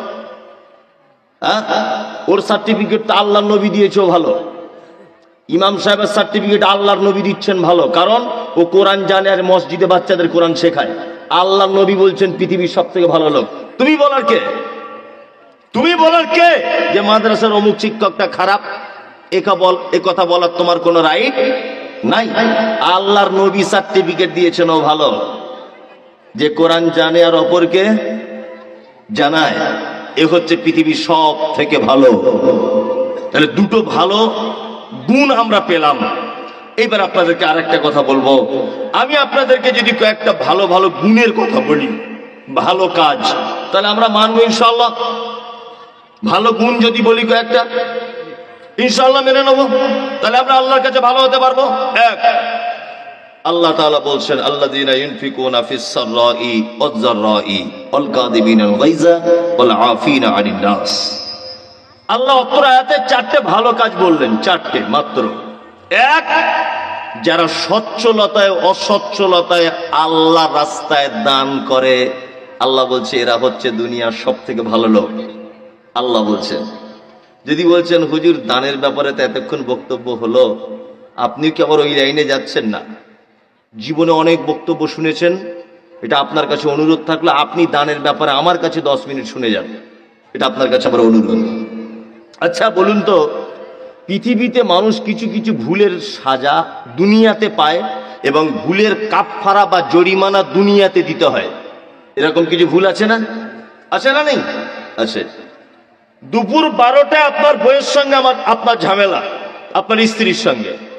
আপনার স্ত্রীকে রাগ করে বলছেন, আল্লাহর কসম তোর মায়ের বাড়ি জীবনে যাব না। দুপুর 12টায় বলেছেন, আল্লাহর কসম তোর মায়ের বাড়ি জীবনেও যাব না। রাতের বেলা এক বিছানাতে ছিলেন, আল্লাহর পক্ষ থেকে প্রেম ভালোবাসা হয়েছে।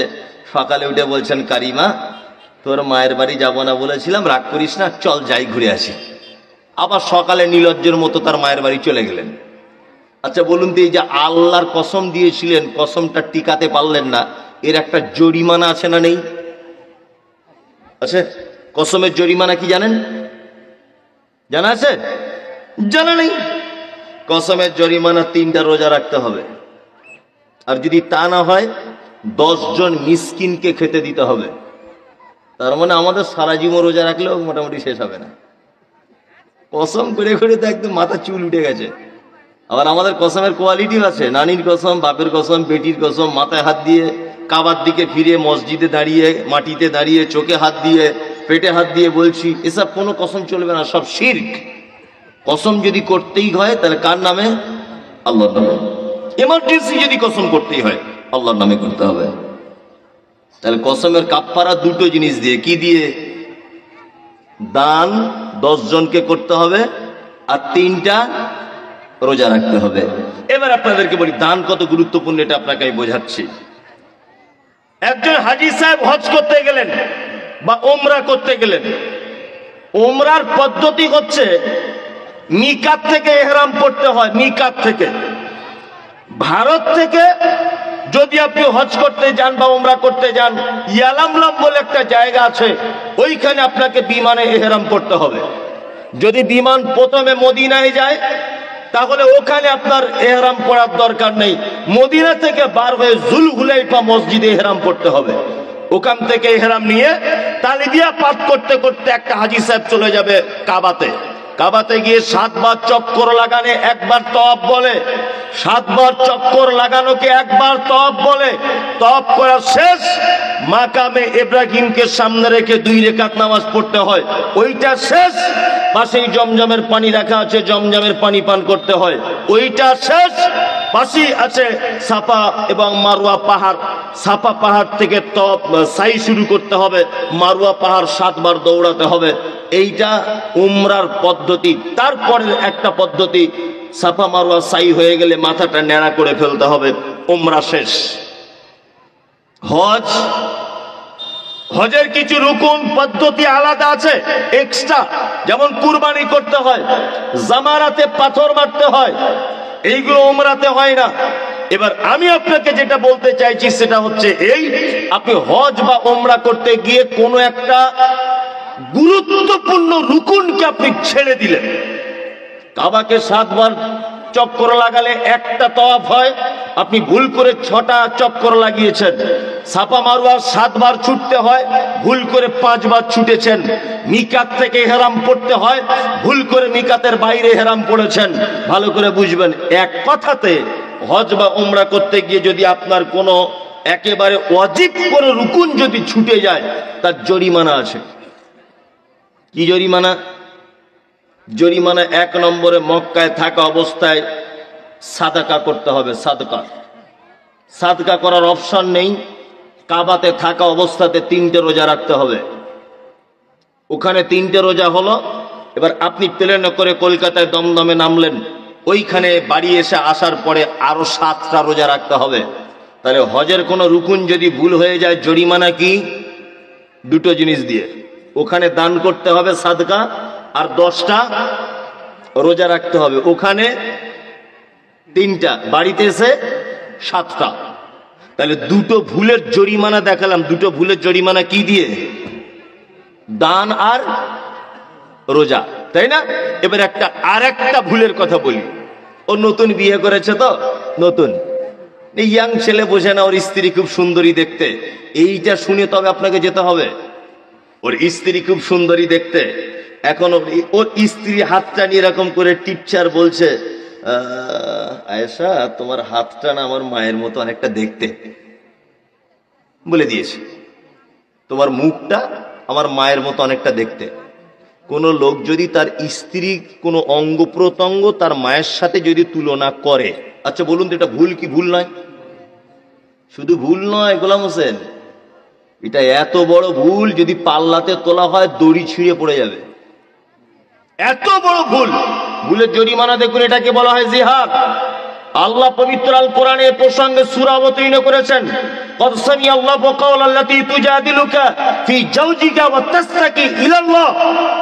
আল্লাহ সূরা অবতীর্ণ করে দিয়েছেন, কেউ যদি তার স্ত্রীর অঙ্গ প্রত্যঙ্গ মায়ের সাথে যদি তুলনা করে, 1 নম্বরের জরিমানা ফাতাহরিরু রাকাবাতিন মিন ক্বাবলি আন ইয়াতামাসসা, নিজের টাকা দিয়ে একটা গোলাম কিনে মুক্ত করে দিতে হবে, তারপরে তোর স্ত্রী গায়ে হাত দিতে পাবি, তার আগে পাবি না। এরকম ভুল কেউ করেছেন নাকি? বইয়ের কোন অঙ্গ প্রত্যঙ্গ বলেছেন নাকি যে তোমার চোখ দুটো আমার মায়ের মতো দেখতে? বলে দিয়েছেন? যদি বলে দিয়ে থাকেন তাহলে এটা জরিমানা 1 নম্বর। মৌলভী সাহেব আমার টাকা নেই, আমি কি করে গোলাম কিনে আজাদ করব? আল্লাহ তারপরে আবার অপশন দিচ্ছেন, ফাইনলাম ইয়াজিদ ফাসিয়ামু শাহরাইন মুতাতাবিআইন মিন ক্বাবলি ইয়াতামাসসা, পর পর 60টা রোজা রাখো। কটা?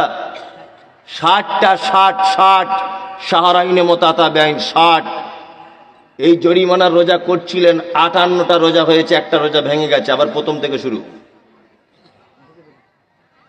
59টা রোজায় পৌঁছে গেছেন, একটা রোজা ভেঙে গেছে, আবার প্রথম থেকে শুরু করতে হবে। এর নাম শাহরাইনে মুতাতাবিআইন, বিরতি ছাড়া 60টা রোজা। কি বললাম বুঝলেন? 3, 60টা রোজা করার ক্ষমতা নেই হুজুর, তাহলে কি করব? আল্লাহ বলছেন ফাইনলাম ইয়াস্তাতি ফাইতআমু 60 মিসকিন, 60 জন মিসকিনকে খেতে দাও। তাহলে আপনাকে আমি 3টে অপরাধের কথা দেখালাম, ভুলের কথা দেখালাম। আল্লাহ দুনিয়াতেই ভুলের জরিমানা করেছেন। বলুন তো জরিমানা কি দিয়ে করেছেন? বেশিরভাগ দান আর সাদকা আর সিয়াম, রোজা, তাই না? এবার আপনাদেরকে একটা কথা বলি। আল্লাহ নবী সাল্লাল্লাহু আলাইহি ওয়াসাল্লাম তিনি বলছেন ইত্তাকুন নার ওয়ালাউ বিশিক্কি তামারিন, তোমরা জাহান্নাম থেকে বাঁচো। বাঁচার মতো কিছু নেই, নিরুপায়। জাহান্নাম থেকে বাঁচার কিছু নেই, নিরুপায়। আল্লাহ রাসূল বলছে ওয়ালাউ বিশিক্কি তামারিন, তোমার হাতে যদি খাজুর খাচ্ছিলে, খাজুর খেতে খেতে একটু টুকরো যদি তোমার হাতে খাজুর থাকে, ওই খাজুরটার টুকরো আল্লাহ রাস্তায় সাদকা করো, তার বিনিময়ে জাহান্নাম থেকে বাঁচো। এবার আপনাদেরকে আর একটা কথা জানিয়ে দিই, তার মানে আল্লাহ সুবহানাহু ওয়া তাআলা বান্দাকে অপরাধগুলো মিটিয়ে দেওয়ার মাধ্যম যত ব্যবহার করেছেন, সব থেকে বেশি ব্যবহার করেছেন সাদাকা। দানের মাধ্যমেই বান্দার গুনাহ মিটবে আল্লাহর দরবারে, তাই না? এইবার আর একটা মজার কথা আপনাদেরকে শোনায় দানের ব্যাপারে। আপনাদের এখানে পাড়া গ্রামের মানুষ যখন মারা যায়, মারা যাওয়ার 2-4 মিনিট আগে তার বেটা বেটিরা কি করে? আব্বা একটু বেদানার রস খাও, মা একটু হালকা গরম দুধ দিই মুখে। আপনাদের এখানে করে এরকম? মারা যাওয়ার আগে বেটারা মুখে পানি দেয়, বেদানার রস, আঙ্গুর ফলের রস, এগুলো দেয় না? হ্যাঁ, মেয়ে এসে আবার কাঁদে, হ্যাঁ, নাতিপুতিরা কাঁদে, পোতা পুতিনরা কাঁদে, আর কেউ ঠান্ডা পানি দেয়, ইমাম সাহেব এসে দেয় কি দেয় না? দেয়। তো ও কি জীবনে বেদানা খায়নি? সেই সময় বেদানা চাইছে? ও জীবনে আঙ্গুরের রস চোখে দেখেনি? ও ওই সময় থেকে পানি চাইছে, আমাকে পানি দাও, ওরা অন্য কোনো কাজ নাই। আল্লাহর নবী বললেন, একজন মানুষের কাছে যখন মালাকুল মউত যখন চলে আসে, তার আত্মাটা কবজ করার আগে সে নিজের চোখে মালাকুল মউতকে দেখতে পায়। বিশ্ব নবী বললেন, লোকটা যদি ইমানদার হয়, আল্লাহ ওয়ালা লোক যদি হয়, তাহলে মালাকুল মউত তার আত্মাটাকে এত সহজ করে বার করে নেয়।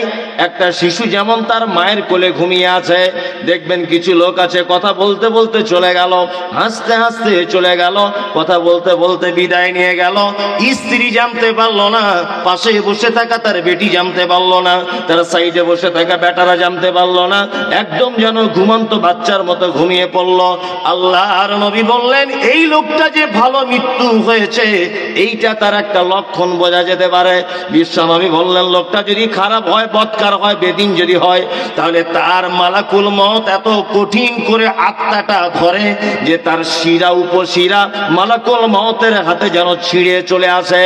আর ওই লোকটা বারবার একটা কথা বলে, ফায়াকুলা রব্বি লাউলা আখরতানি ইলা আজালিন করিব ফাআসাদদাকা ওয়া আকুম মিনাস সালিহিন।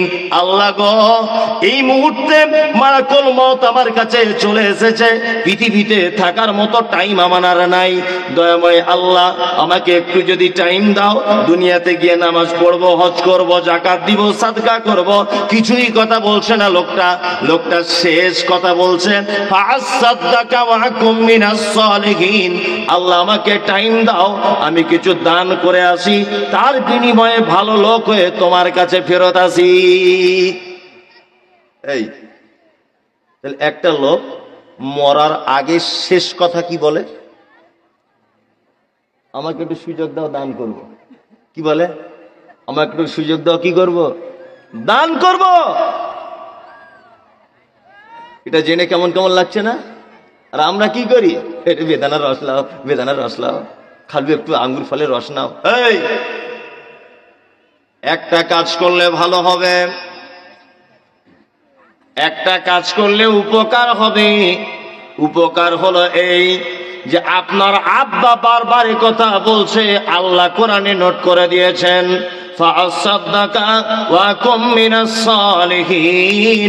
ওই লোকটা বলে আল্লাহ আমাকে সুযোগ দাও, আমি গিয়ে কিছু সাদাকা করে আসি, দান করে আসি। কিন্তু বন্ধুরে, বিছানা থেকে ওঠার মতো তার আর সুযোগ থাকে না, বালিশ থেকে মাথা তোলার ক্ষমতা থাকে না, তার উঠে বসার ক্ষমতা থাকে না, চলার ক্ষমতা থাকে না, কিন্তু কি করে দান করবে? এই সময় আমার মনে হয় সব থেকে ভালো হবে আপনি আপনার আব্বার পক্ষ থেকে, মায়ের পক্ষ থেকে তাড়াতাড়ি করে কিছু সাদাকা নিয়ে মাদ্রাসার তালিবে ইলমেদের বলবেন, তারা যেন আমার আব্বার জন্য দোয়া করে। আপনি বেটা আপনার বাপের পক্ষ থেকে কিছু সাদাকা করে দেন, সাদাকা করবেন তখন। এই আপনাকে আর একটা মজার কথা বলি, দান কত গুরুত্ব এটা আপনাকে বোঝাচ্ছি আমি। তাহলে একটা মানুষের মৃত্যুর শেষ কথা কি? আল্লাহ সুযোগ দাও, কি করব? দান করব। আচ্ছা বলুন এবারে, পৃথিবীতে সব থেকে দামি ইবাদতের নাম কি? সব থেকে দামি ইবাদতের নাম কি? যে ইবাদত না করলে মানুষ আর মুসলিম থাকে না, কি? সালাত। সব থেকে দামি। তো ওই লোকটা একবার বলছেন আল্লাহ একটু টাইম দাও, 2 রাকাত নামাজ পড়ে আসি, এটা বলতে পারত। আর একটা ইবাদত আছে যেটা করলে মানুষ বড় সার্টিফিকেট দেয়, কি?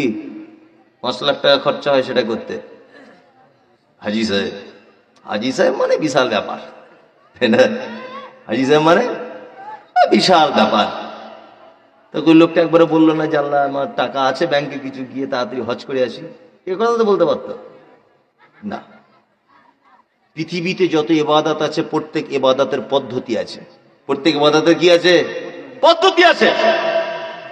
আপনি যদি 8:30টার সময় জোহরের নামাজ পড়েন চলবে? হ্যাঁ, নামাজ পড়ার আগে যদি ওযু না করেন চলবে? ওযুর আগে যদি শরীর পবিত্র না থাকে চলবে? তার মানে শর্ত হলো শরীর পবিত্র লাগবে, তারপরে আপনার ওযু করা লাগবে, পানি নাই মাটি দিয়ে তায়াম্মুম করা লাগবে, তারপরে আরেকটা জিনিস লাগবে, সঠিক সময় হতে হবে, তাই না?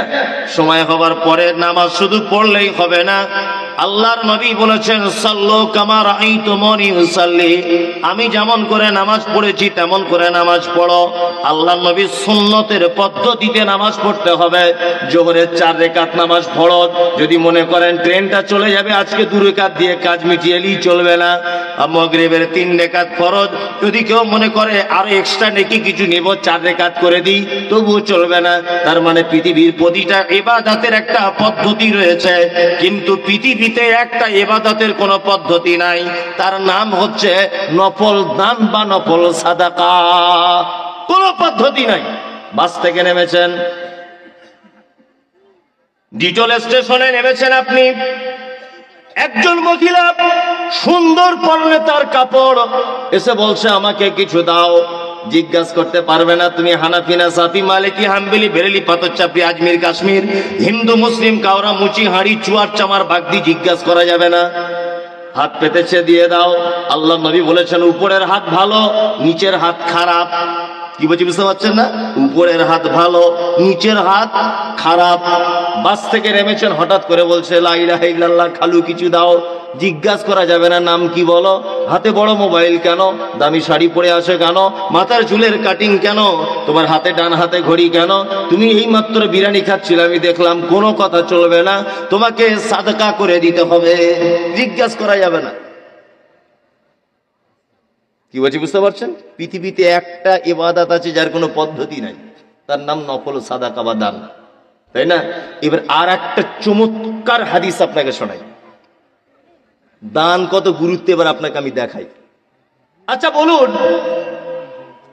এখানে যত মানুষ আপনারা বসে আছেন, আল্লাহর নবীকে কেউ দেখেছেন? দেখেননি তো? না। কিয়ামতের দিনে যেন একটু দেখা হয় এই আশা কারো আছে? সবারই আছে? সবারই আছে না? হ্যাঁ, সবার আছে। এবার আপনাদেরকে একটা হাদিস শোনাই। আল্লাহু আকবার। আপনি 4 বার হজ করেছেন, 20 লাখ টাকা খরচ, আল্লাহর নবীর সাথে কিয়ামতের দিনে দেখা হবে এরকম কোন হাদিস কোরআন নাই। নামাজ পড়ে পড়ে এইখানে কালো দাগ হয়েছে, এটা ফরজ ইবাদত করতে হবে, আলাদা বিষয়। কিন্তু একটা লোক নামাজেরই কারণে নবীর সাথে দেখা করবে কিয়ামতের দিনে, এরকম কোন হাদিস কোরআন নাই। জান্নাতে যাবে লোকটা ভিন্ন বিষয়, ভালো করে বোঝার চেষ্টা করুন। একটা লোক সারা জীবন কোরআন তেলাওয়াত করেছে, জান্নাতে যাবে লোকটা, এ কথা ঠিক, আল্লাহ দিলে চলে যাবে, কিন্তু নবীর সাথে দেখা হবে এর কোনো গ্যারান্টি নাই। কিন্তু পৃথিবীতে একটা ইবাদতকারী, একটা আমলকারী নবীর সাথে দেখা হবে, এটা আল্লাহর নবী নিজে মুখে বলছেন যে এই কাজটা যদি কেউ করে তার সঙ্গে ডাইরেক্ট আমার দেখা হবে কিয়ামতের মাঠে। সেটা কি ইবাদত? আমি বলছি দান কত গুরুত্ব দেখুন। হাদিসরা বর্ণনা করেছেন, নাম হলো তার আয়েশা, বাবার নাম হলো আবু বকর, মায়ের নাম হলো উম্মে হানি। এত ভাগ্যবতী নারী আয়েশা, বিশ্ব নবী তিনি বলেছেন, আমি যখন আয়েশার বিছানায় শুয়ে থাকি আমার কাছে কোরআন অবতীর্ণ হয়, জিবরিল লজ্জাবোধ করে না। আর একটি কথা বলে দিই, হাদিসের পরিভাষাতে আম্মা জান আয়েশাকে বলা হয় মুহাদ্দিসা। শুধু এখানেই ক্ষান্ত নয়, আল্লাহ নবী আয়েশার সঙ্গে ইয়ারকি ঠাট্টা মশকরা করতে করতে আয়েশাকে হুমায়রা বলে তিনি ডাকতেন। শুধু এখানেই ক্ষান্ত নয়, আল্লাহর নবী যত মেয়েকে বিয়ে করেছেন, বিধবাদেরকে বিয়ে করেছেন, একটা কুমারী মেয়েকে বিয়ে করেছিলেন, তার নাম হলো আয়েশা। শুধু এখানেই ক্ষান্ত নয়, বিশ্ব নবী বলেছেন খাদ্য জগতের ভিতরে শারিদ নামক খাদ্যর যে মর্যাদা, আমার আয়েশার হলো সেই মর্যাদা। শুধু এখানেই ক্ষান্ত নয়, বুখারী, মুসলিম, আবু দাউদ, নাসাই, তিরমিজি, ইবনে মাজাহ যত হাদিসের গ্রন্থ আছে, যত মহিলা সাহাবিয়াতগণ হাদিস বর্ণনা করেছেন, সব থেকে বেশি যিনি হাদিস বর্ণনা করেছেন তিনি হলেন আম্মা জান আয়েশা। আয়েশা হাদিস বর্ণনা করলেন। হাদিসটা পাবেন কোথায়? সহিহ বুখারীতে হাদিসটা আছে। হাদিস বর্ণনাকারিনী আয়েশা কোন বিবি নবীজিকে করিলেন জিজ্ঞাসা, ওগো নবী তব সাথে দেখা হবে কার? নবী বলে দুনিয়াতে হাত লম্বা যার। মা আয়েশা বলে এ কথা যখন শুনিলাম কানেতে, কাঠখণ্ড লয়ে হাতে লাগিলাম মাপিতে, দেখিলাম বিবি সাউদার হাত লম্বা বলি, আমার মুখেতে গো পড়ে গেল কালি। হাত লম্বার অর্থ পরে পারিলাম বুঝিতে, দান ধন যারা করে এই দুনিয়াতে, তারপরে জয়নাব এসে নবীজিকে কয়, কেন জয়নাব আল্লাহর রাস্তায় বেশি করে ক্ষয়? এ গ্রামের মানুষ শুনুন হাদিসটি বুখারীর, জয়নাবে আনন্দ আর আয়েশার মুখ ভারী। আম্মা জান আয়েশা আল্লাহর নবীকে ডেকে বলছেন, ও দয়ার নবী গো, কিয়ামতের দিনে লক্ষ কোটি মানুষ যেদিন এক জায়গায় থাকবে, ওই দিন আপনার সঙ্গে প্রথমে কার দেখা হবে? আল্লাহ নবী বললেন না 12 বার হজ করেছে তার সাথে, নামাজ পড়ে কপালে দাগ হয়ে গেছে তার সাথে, ওই লোকটার সঙ্গে দেখা হবে যে লোকটা কোরআনের হাফেজ, ওই লোকের সঙ্গে দেখা হবে যে আলেম। আল্লাহ নবী সব কথা বাদ দিয়ে তিনি বলছেন, আয়েশা রে, কিয়ামতের দিনে প্রথমে তার সঙ্গে দেখা হবে যার হাত হবে লম্বা। আয়েশার অল্প বয়স, ব্যাপারটা বুঝতে পারলেন না, একটা কাঠের লাঠি নিয়ে অন্যান্য বিবিদের হাতগুলো মাপতে শুরু করে দিলেন। দেখা গেল বিবি সাউদার হাতটা লম্বা হয়ে গেল। আয়েশা এসে বলছেন, ইয়া রাসূলুল্লাহ, কি সাউদার হাত লম্বা, তাহলে আমি কি বাদ পড়ে গেলাম? বিশ্বনবী বলছেন, আয়েশা রে, এইরকম কাঠ দিয়ে মেপে হাত লম্বা নয়, দান ধন যারা করে এই দুনিয়াতে। আয়েশা শোনো, দানের ব্যাপারে যারা প্রতিযোগিতা করে, সাদাকার ব্যাপারে যারা প্রতিযোগিতা করে, বৌমা যদি 100 টাকা দান করে মাদ্রাসা মসজিদে 3খানাতে, শাশুড়ি 200 টাকা করবে, বাপ যদি 500 টাকা দেয়, বেটা 2000 টাকা দিবে। এই প্রতিযোগিতায় যারা নেমে যায়, বিশ্ব নবী তিনি বললেন তার সঙ্গে কিয়ামতের দিন প্রথমে আমার দেখা হবে। দান কত গুরুত্ব! যদি বলছেন বক্তারা চালাকি করতে জানে, মাদ্রাসা জলসা তো ওই জন্য মনে হয় চাঁদা টাঁদা চাইবে, ওই জন্য লাইন করছে। একদমই লাইন করছি না, ওটা কত গুরুত্ব আপনাকে আমি বলছি। তাহলে দান করলে দেখা হবে ডাইরেক্ট কার সাথে? মুহাম্মদ সাল্লাল্লাহু আলাইহি ওয়াসাল্লামের কাছে। এবার আরেকটা কথা আপনাদেরকে বলি, দান কত গুরুত্ব, এইটা শুনে তবে আপনি উঠুন। আচ্ছা বলুন তো, আল্লাহর নবী পৃথিবী থেকে যেদিন বিদায় হয়ে চলে গিয়েছিলেন সেটা কি বার ছিল বলুন? কি বার? সোমবার, তাই তো? সোমবার, সবাই জানে সোমবার সোমবার। ঠিক তার আগের দিন রবিবার, তার আগে শনিবার, তার আগে শুক্রবার, তার আগের দিন বৃহস্পতিবার। চমৎকার ঘটনা শুনুন, দান কত গুরুত্ব। বৃহস্পতিবার আল্লাহ নবী সাল্লাল্লাহু আলাইহি ওয়াসাল্লাম জীবনের শেষ ইমামতি করেছেন এশার জামাতে, আর শেষ তেলাওয়াতের যে অংশ ব্যবহার করেছিলেন সূরা মুরসালাত, একদম শেষ আয়াত, ফাবি আইয়ি হাদিসিম বাদাহু ইউমিনুন, এই আয়াতটি তিনি তেলাওয়াত করেছিলেন। বৃহস্পতিবার পার হয়ে গেল, আল্লাহ রাসূল চলে এলেন এশার নামাজ পড়ে। ফজরের সময় মুয়াজ্জিন বেলাল আজান দিচ্ছে, আসসালাতু খায়রুম মিনান নাওম। আল্লাহ রাসূলের ঘুম ভেঙে গেল। আল্লাহ রাসূল আয়েশাকে বলছেন, আয়েশা একটু পানি দাও না, ওযু করো। আম্মাজান আয়েশা মিসওয়াক দিলেন, পানি দিলেন, আল্লাহ রাসূল সাল্লাল্লাহু আলাইহি ওয়াসাল্লাম ওযু করলেন। ওযু করার পর জ্ঞান হারিয়ে ফেললেন, জ্ঞান নেই।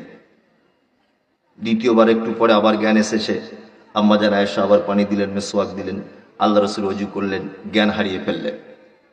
দুইবার জ্ঞান চলে গেল। তৃতীয়বারে যখন জ্ঞান এসেছে তখন আল্লাহ রাসূল আয়েশাকে আস্তে আস্তে করে ডেকে বলছেন, আয়েশা শোনো, তুমি তোমার আব্বাকে ডেকে বলো মসজিদে নববীতে ইমামতির জায়গায় চলে যেতে, আমি আর নববীতে যেতে পারবো না, আর যেতে পারবো না। আম্মাজান আয়েশা কথাটা শুনে কাঁদো কাঁদো অবস্থা আল্লাহ রাসূলকে বলছেন, আল্লাহ রাসূল আপনার তো অনেক স্ত্রী, আমার আব্বাকে যদি ইমামতি করতে পাঠান তাহলে অন্যান্য স্ত্রীরা ভাববে যে আমার কাছে আছে বলে আয়েশার আব্বাকে আয়েশা ইমামতি করতে পাঠাচ্ছে, আপনি অন্য কাউকে ইমামতির দায়িত্বটা দেন। তখন আল্লাহ রাসূল নিজের কণ্ঠস্বর উঁচু করে দিয়ে আয়েশাকে বলছে, আয়েশা আরে তুমি কি পানি ইসরাইলদের মগিরাদের মতো ফিতনা লাগাতে চাইছো? আমি যেটা বুঝি তুমি কি সেটা বোঝো? আমি বলছি তোমার আব্বা আবু বকরকে ইমামতি করতে বলো, যাও তুমি তোমার আব্বা আবু বকরকে বলো ইমামতি করার জায়গায় যেতে। আম্মাজান আয়েশা গেলেন মসজিদে নববীর ফাঁক দিয়ে, আব্বা আবু বকরকে ডেকে বলছেন, আব্বাজান আল্লাহ রাসূল আর নববীতে আসতে পারবেন না, আপনি ইমামতির জায়গায় চলে যান। আল্লাহ নবী সাল্লাল্লাহু আলাইহি ওয়াসাল্লাম বেঁচে থাকা অবস্থায় 17 ওয়াক্তের ইমামতির দায়িত্ব পালন করেছেন হযরত আবু বকর সিদ্দিক রাদিয়াল্লাহু তাআলা আনহু, 17 ওয়াক্তের। চলুন, হযরত আবু বকর ছিলেন নরম হৃদয়ের মানুষ, খুব নরম হৃদয়ের কোমল মানুষ। হযরত আবু বকর ইমামতি করতে যাচ্ছেন, বাচ্চা ছেলের মতো কাঁদছেন হাউ হাউ করে, যে আল্লাহর নবী বেঁচে আছেন আর আমি ইমামতি করতে যাব, এটা কোনোদিন ভালো লাগে? আল্লাহ নবী সাল্লাল্লাহু আলাইহি ওয়াসাল্লাম চলে গেলেন, হযরত আবু বকর চলে গেলেন ইমামতিতে, নামাজ চলছে। ঠিক রবিবারের দিন জোহরের সময়তে হযরত আবু বকর ইমামতিতে দাঁড়িয়ে আছেন, আর বিশ্ব নবী আয়েশাকে ডেকে বলছেন, আয়েশা আমার মাথাটাকে একবার তোলো, দান কেমন গুরুত্ব এটা আপনাকে বোঝাচ্ছি। আয়েশা তুমি আমার মাথাটা একবার তোলো আর মাথাটাকে মসজিদের নববীর দিকে করে দাও, আমি আবু বকরের ইমামতির নেতৃত্বে সমস্ত সাহাবীদের নামাজটা নিজের চোখে একবারে দেখে নেই। বিশ্ব নবীর মাথাটাকে তুলে দেওয়া হলো। আল্লাহর নবীকে আয়েশা বলছেন, হে আল্লাহর রাসূল আপনি কি একটু সুস্থতা অনুভব করছেন? বিশ্ব নবী বলছেন, হ্যাঁ একটু সুস্থতা অনুভব করছি। বিশ্ব নবী বললেন, তাহলে দুইজনকে ডেকে পাঠাও। দুইজনের কাঁধের উপরে হাত দিয়ে আল্লাহর নবী ঢুকছেন মসজিদে নববীর ভিতরে, নামাজ পড়তে যাবেন। আর জোহরের নামাজের ইমামতি করছেন হযরত আবু বকর। বন্ধুরা আমার, এইখানে যদি আমি নামাজ পড়ি আর আমার পাশ দিয়ে যদি দুইজন হেঁটে হেঁটে যায়, আমার ইমান যতই চাঙ্গা হোক না কেন আমি একটু অনুভব করতে পারবো পিছন দিক দিয়ে কেউ হেঁটে যাচ্ছে, সাইড দিক দিয়ে কেউ হেঁটে যাচ্ছে। হযরত আবু বকর বুঝতে পারলেন মসজিদের ভিতরে যেন আল্লাহর নবী তিনি প্রবেশ করছেন। এইটা বুঝতে পারার কারণে হযরত আবু বকর পিছনে চলে আসার জন্য মন স্থির করলেন। আল্লাহর নবী আবার বললেন, আবু বকর পিছনে আসার দরকার নাই, তুমি ওইখানেই দাঁড়িয়ে থাকো, আমি তোমার জায়গায় চলে যাই। আমার দিকে ভালো করে দেখুন, হযরত আবু বকর ইমাম হয়েছেন, হাত বেঁধে দাঁড়িয়ে আছেন। আল্লাহর নবীকে নিয়ে আবু বকরের বাম দিকে বসিয়ে দেওয়া হয়েছে। মানে আবু বকরের বাম দিকে আল্লাহর নবী, তার মানে আল্লাহর নবীর ডান দিকে হলো হযরত আবু বকর। আল্লাহর নবী বসে থাকলেন, ইমামতির দায়িত্ব পালন করলেন, সঙ্গে সঙ্গে মুকাব্বির হয়ে গেলেন হযরতে আবু বকর। এখান থেকে একটা কথা জেনে নেন, ইমাম সাহেব যদি অসুস্থ হয়ে পড়ে বসে বসে ইমামতি করতে পারে, কোনো সমস্যা নাই। ইমাম সাহেবের গলার সমস্যা, পিছনে একজন মুকাব্বির হতে পারে, কোনো সমস্যা নাই। হযরত আবু বকর হলেন মুকাব্বির, আল্লাহর নবীর সঙ্গে সঙ্গে ইমাম পরিবর্তন হয়ে ইমাম হয়ে গেলেন। নামাজ শেষ হয়ে গেল, বিশ্ব নবী আবার সাহাবীদের কাঁধের উপরে হাত দিয়ে চলে এলেন আয়েশার বাড়িতে। আয়েশাকে দেখি প্রথমেই ঘরে ঢুকে বলছে, আয়েশা রে সত্যি করে বলো দেখি আমাদের বাড়িতে কিছু আছে কিনা। আয়েশা বলছেন, আল্লাহর নবী আমাদের বাড়িতে সম্পদ বলে কিছু নাই, 9টা মাত্র দিনার আছে। দিনার, 9টা দিনার। দিনার মানে স্বর্ণের কয়েন, আর দিরহাম মানে চাঁদির কয়েন। 9টা। দানের গুরুত্ব বলছি। তা আল্লাহর নবী আয়েশাকে একটু আওয়াজ উঁচু করে দিয়ে বলছে, আয়েশা তুমি 9টা টাকা এখনো বাড়িতে রেখে দিয়েছো? কোন নবীর পক্ষে এটা উচিত নয় যে এত নিকৃষ্ট সম্পদ জমা রেখে আল্লাহ দরবারে সাক্ষাৎ করবে। আয়েশা তুমি যদি সাদাকা যদি করে দিতে, দান যদি তুমি করে দিতে, তাহলে আল্লাহ যে কত গুণ তোমাকে বেশি দিত আয়েশা, আমার রব আমাকে কত গুণ যে ফেরত দিত আয়েশা, তুমি কি জানো? তখন আম্মা জান আয়েশা বলছেন, আল্লাহ রাসূল আপনি অসুস্থ ছিলেন, ব্যস্ততার কারণে সাদাকা করা হয়নি। কি বুঝলেন? আল্লাহ নবী সাল্লাল্লাহু আলাইহি ওয়াসাল্লাম মারা যাওয়ার শেষ মুহূর্তে স্ত্রীকে কি আদেশ করছেন? কি? আয়েশা সাদাকা করো, দান করো। তার মানে দান একটা বড় ইবাদত। আপনারা ধনী হতে চান কেউ এখানে? যে আমার ধনী হওয়ার খুব ইচ্ছা, ধনী হওয়ার ইচ্ছা যদি থাকে তাহলে মাল দান করা শিখতে হবে। চামার লোক, ধনী খুব কৃপণ, এর খুব বিপদ। ধনী কিন্তু খুব কিপটা, একটা লুঙ্গি 4 বছর ধরে পড়ছে। বাজারে গেলে জীবনে বড় মাছ চোখে দেখতে পায় না, ওই পুঁটি মাছ আর সিলভার কাপ মাছ, ওর চোখে আর বড় কিছু থাকে না। কি বললাম বুঝলেন না? আলু কিনতে গেলে কানা কেনে, বেগুন কিনলে সস্তার কেনে, ডাল কিনলে গলে না ওই মাল কেনে। মানে একেবারে কিপটার কিপটা, অথচ টাকা অনেক। কি বলছি বুঝতে পারছেন? টাকা অনেক। তবে কিপটাদের কিন্তু দুনিয়াতে খুব বিপদ। কি? খুব বিপদ। একটা লোক রাস্তা দিয়ে যাচ্ছে, 1 মিনিট একটা গল্প দিয়ে একটা উদাহরণ দিয়ে বোঝাই। একটা কিপটা লোক রাস্তা দিয়ে যাচ্ছে, কিপটা লোক।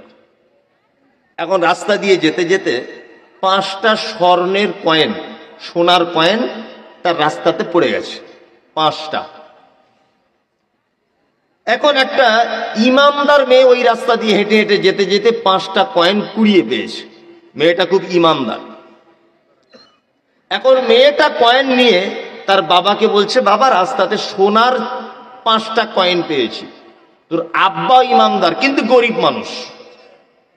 ওর আব্বা তখন বলছে, এক কাজ করা যাক, কাজী সাহেবের কাছে যাও, গিয়ে জমা দাও কাজী সাহেবের কাছে। মেয়েটা ইমানদারিতার সাথে কাজী সাহেবের কাছে জমা দিয়েছে। এখন এই লোক খুঁজে খুঁজে খুঁজে খুঁজে মেয়েটাকে বার করেছে যে পয়সাটা এই মেয়েটা পেয়েছে। কটা পয়সা বলেছি? 5টা। মেয়েটাকে গিয়ে লোকটা জিজ্ঞাসা করছে, মা তুমি কি 5টা সোনার কয়েন পেয়েছ? তুমি কি সোনার কয়েন পেয়েছ? তা মেয়েটা বলছে, হ্যাঁ পেয়েছি। মেয়েটা তখন বলছে, আমি 5টা পেয়েছি। আর কিপটে লোকটা তখন বলছে, না আমার 6টা হারিয়ে গেছে, তুমি একটা ঝেড়ে নিয়েছ। কিন্তু হারিয়েছে অরিজিনাল কটা? ওর 5টা। বলছে কটা? 6টা। দুইজন খুব ঝামেলা হচ্ছে, ওই মেয়েটার আর মেয়েটার বাপের সঙ্গে ওই লোকটার। দুইজনে মিলে এখন কাজী সাহেবের কাছে গেছে বিচার জানাতে। কিপটাদের অবস্থা কি হয় সেটা বলছে। কাজী সাহেবের কাছে বিচার করতে গেছে, মেয়েটা ইমানদারের সঙ্গে বলছে, আমি 5টা কয়েন পেয়েছি, সত্যি কথা বলছে। এখন এই লোকটা বেশি করে একটা নেওয়ার জন্য বলছে, না আমার 6টা হারিয়েছে, 1 টাকা ঝেড়ে নিয়েছ। ঝামেলা যখন মিটছে না, তখন কাজী সাহেব ওই লোকটাকে জিজ্ঞেস করছে, তোমার হারিয়েছে কটা? তা বলছে 6টা। আর মেয়েটাকে বলছে তুমি পেয়েছো কটা? বলছে 5টা। কাজী সাহেব তখন বিচার করছে, তাহলে এটা অন্য কারোর হবে, এটা তোমার নয়, ঘর চলে যাও, ঘর চলে যাও, এটা অন্য কারোর, এটা তোমার নয়। তার মানে কিপটাগিরি করলে 2 জায়গায় বিপদ। দুনিয়াতেও ভালো কিছু খেতে পাবে না, অথচ ব্যাংকে টাকা জমা, আর কিয়ামতের দিনও আমিরদের কাতারে দাঁড় করিয়ে আল্লাহ হিসাব নেবে, চল টাকা বার কর সব। মানে এখানেও বিপদ, ওখানেও বিপদ, তাই না? ধনী হতে চান আপনি? ধনী যদি হতে চান, সম্পদ যদি বাড়াতে চান, টাকা যদি অনেক করতে চান, তাহলে দান করা শিখতে হবে। একটা কথা আপনাদেরকে বোঝাই, এটা 1 গ্লাস দুধ আছে ধরে নেন, বা 1 গ্লাস পানি আছে ফুল, এতে যদি আমি আবার পানি দিই, তাহলে পানি পড়ে যাবে না জমে যাবে? পড়ে যাবে। আল্লাহ আপনি 50 বছর বাঁচবেন রুজি নির্ধারণ করেছে 50,000 টাকা ধরে নেন, 50,000। কত? 50,000। চাকরি করেন, প্লেন চালান, আপনি ব্যারিস্টার আর উকিল হল, 50,000 1 টাকা বেশি আপনি পাবেন না। পাবেন? এটা নির্দিষ্ট করা আছে, 1 টাকা বেশি পাবেন না। ওই 50,000ই সারা জীবন আপনার বরাদ্দ। এবার আপনাকে একটা কথা বলি, আচ্ছা বলুন তো, রমজান মাসে 1 টাকা দান করলে কত টাকা গুণ আল্লাহ নেকি দেয়? 70 থেকে বাড়িয়ে 700। তাহলে এবার বলুন, আপনি রমজান মাসে যদি 1 টাকা যদি দান করেন, ওই টাকা কত গুণ ফেরত পাবেন? 700। আল্লাহ আপনার মালে বরকত দিবে কত গুণ? 700 গুণ, তার থেকে প্রচুর। তাহলে 1 লাখ টাকা আপনি যদি দান করেন, তাহলে কত কোটি টাকা হচ্ছে? ক্যালকুলেটর ধরবে বলে মনে হয়? ধরবে না। ওই জন্য আমি হিসাব করে দেখেছি, যারা দুনিয়াতে ধনী হয়েছে তারা প্রথমে দান করা শিখেতে। চামার লোক জীবনে ধনী হতে পারবে না। কি বলছি বুঝতে পারছেন না? হ্যাঁ, আমার পকেটে টাকা আছে এখন, এটা তো একটা কাগজ। এটা কি কাগজ? এটা খায় না মাঠে। আরে এটা দিয়ে কিছু পেলে খেলে তবেই তো আমি ধনী। আমি ওই কাগজটা দেখেই যাবো সারা জীবন, এটা 500 টাকার নোট। ওটা খরচ করে কিছু করতে হবে, খেতে হবে, তবেই তো আমার মুখের স্বাদ পাবো, শরীরের শক্তি পাবো, তবেই তো। জি, সাদাকা এক গুরুত্বপূর্ণ ইবাদত। আল্লাহ সুবহানাহু ওয়া তাআলা ভালো মানুষদের গুণ বলতে বলতে 2টি কথা বললেন। 3 নম্বরে বলছেন আল কাদিমিনাল গায়জা, যারা তাদের রাগকে কন্ট্রোল করে, ওয়াল আফিনা আনিন নাস, এবং কোন মানুষ অপরাধ করলে যদি তাদের অপরাধগুলোকে কেউ ক্ষমা করে দেয়। আত্মীয় স্বজন, বন্ধু বান্ধব, কেউ আপনার কাছে ভুল করেছে, আপনি যদি সেই ভুলটা তাকে যদি ক্ষমা করে দেন, এটা আপনার আল্লাহর কাছে অনেক বড় কাজ। আল্লাহ বলছে, আল্লাহু ইউহিব্বুল মুহসিনিন, নিশ্চয়ই এই 4 গুণে গুণান্বিত ব্যক্তিকে আমি সব থেকে বেশি ভালোবাসি। কটা গুণ? আল্লাযীনা ইউনফিকুনা ফিস সাররাই ওয়াজ যাররাই, যারা সচ্ছলতা অসচ্ছলতা আল্লাহর রাস্তায় দান করে। ওয়াল কাদিমিনাল গায়জা, যারা রাগকে কন্ট্রোল করে। ওয়াল আফিনা আনিন নাস, অপরাধীদেরকে যারা ক্ষমা করে দেয়। কি বলছি বুঝতে পারছেন? এগুলো হচ্ছে ভালো কাজ। পবিত্র আল কোরআনে একাধিক ভালো কাজের কথা বলা হয়েছে। আল্লাহ সুবহানাহু ওয়া তাআলা ভালো মানুষের গুণ বর্ণনা করতে গিয়ে বলেছিলেন, প্রথমে যারা ঈমান আনে আর যারা ভালো কাজ করে। এইগুলো ভালো কাজ বলে দিচ্ছি। আর একটা ভালো কাজ আপনাদেরকে কোরআনের আয়াত দিয়ে বলি। এক, আল্লাহ তাআলা বলছেন, ইউমিনুনা বিল্লাহ, তোমরা আমার প্রতি বিশ্বাস রাখো, ওয়াল ইয়াউমিল আখির, কিয়ামতের প্রতি বিশ্বাস রাখো, ওয়া ইয়ামুরুনা বিল মারুফ, ভালো কাজের আদেশ করো, ওয়া ইয়ানহাউনা আনিল মুনকার, মন্দ কাজের নিষেধ করো, ওয়া ইউসারিউনা ফিল খায়রাত, আর ভালো কাজের ব্যাপারে দৌড়ঝাঁপ করো। ভালো কাজের ব্যাপারে কি করো? দৌড়ঝাঁপ করো। আল্লাহু আকবার। ভালো কাজের ব্যাপারে দৌড়ঝাঁপ বলতে কিচ্ছু নয়, সামান্য ব্যাপার। কি ব্যাপার? আপনার গ্রামের একজন ডাক্তার দেখাতে যাবে, কোথায়? মালদাতে। ও ডাক্তারটার সঙ্গে ভালো পরিচয় নেই, ওর ফি 1000 টাকা। আপনি যদি একটু ফোন করে বলে দেন, আপনার সঙ্গে তার ভালো বন্ধুত্ব আছে, যে গরিব মানুষ, ফিটা একটু কম নিয়ে নাও, এটাও একটা ভালো কাজ, তাই না? মাদ্রাসার জলসা হচ্ছে, মাদ্রাসার অবস্থা খারাপ, মাদ্রাসার জন্য আপনি কোথাও হেঁটে হেঁটে একটু গেলেন, শিক্ষকদের সঙ্গে গেলেন, সহযোগিতা করলেন, এটা একটা কি ভালো কাজ। ইউসারিউনা ফিল খায়রাত। আল্লাহ বলছেন প্রত্যেক ভালো কাজের ব্যাপারে তোমরা কি করো? দৌড় ঝাঁপ করো। একটা লোক নামাজ পড়ে না, আপনি 5 ওয়াক্ত নামাজি, আপনি নামাজ পড়ে যতটা নেকি পাচ্ছেন, আপনি যদি আর একটা বেনামাজিকে মসজিদের সঙ্গে যুক্ত যদি করে দেন, আপনি নামাজ পড়ে তাহাজ্জুদ পড়ে ফজরের সময় ওযু করে কনকনে শীতে নামাজ পড়ে যে নেকি পাবেন, ও যদি নামাজ পড়ে ও যত নেকি পাবে ওর নেকি আপনার অ্যাকাউন্টে ট্রান্সফার করা হবে। কি বলছি বুঝতে পারছেন তো? ভালো কাজ, পৃথিবীতে যত রকমের ভালো কাজ রয়েছে, ভালো কাজ দেখলে ঝাঁপিয়ে পড়তে হবে। মাদ্রাসা, মসজিদ, ঈদগাহ সমস্ত জায়গাতে আপনার অবদান থাকবে, আপনার পরামর্শ থাকবে, আপনার শ্রম থাকবে, আপনার অর্থ থাকবে, সব ভালো কাজ। আর মানুষকে আল্লাহ সুবহানাহু ওয়া তাআলা ভালো কাজের মাধ্যমে কি করবেন? ক্ষমা করে দেবেন। যারা আপনারা এখানে বসে আছেন, আপনাদেরকে আর একটা গুরুত্বপূর্ণ কথা আমি বলে রাখছি, খুব গুরুত্বপূর্ণ।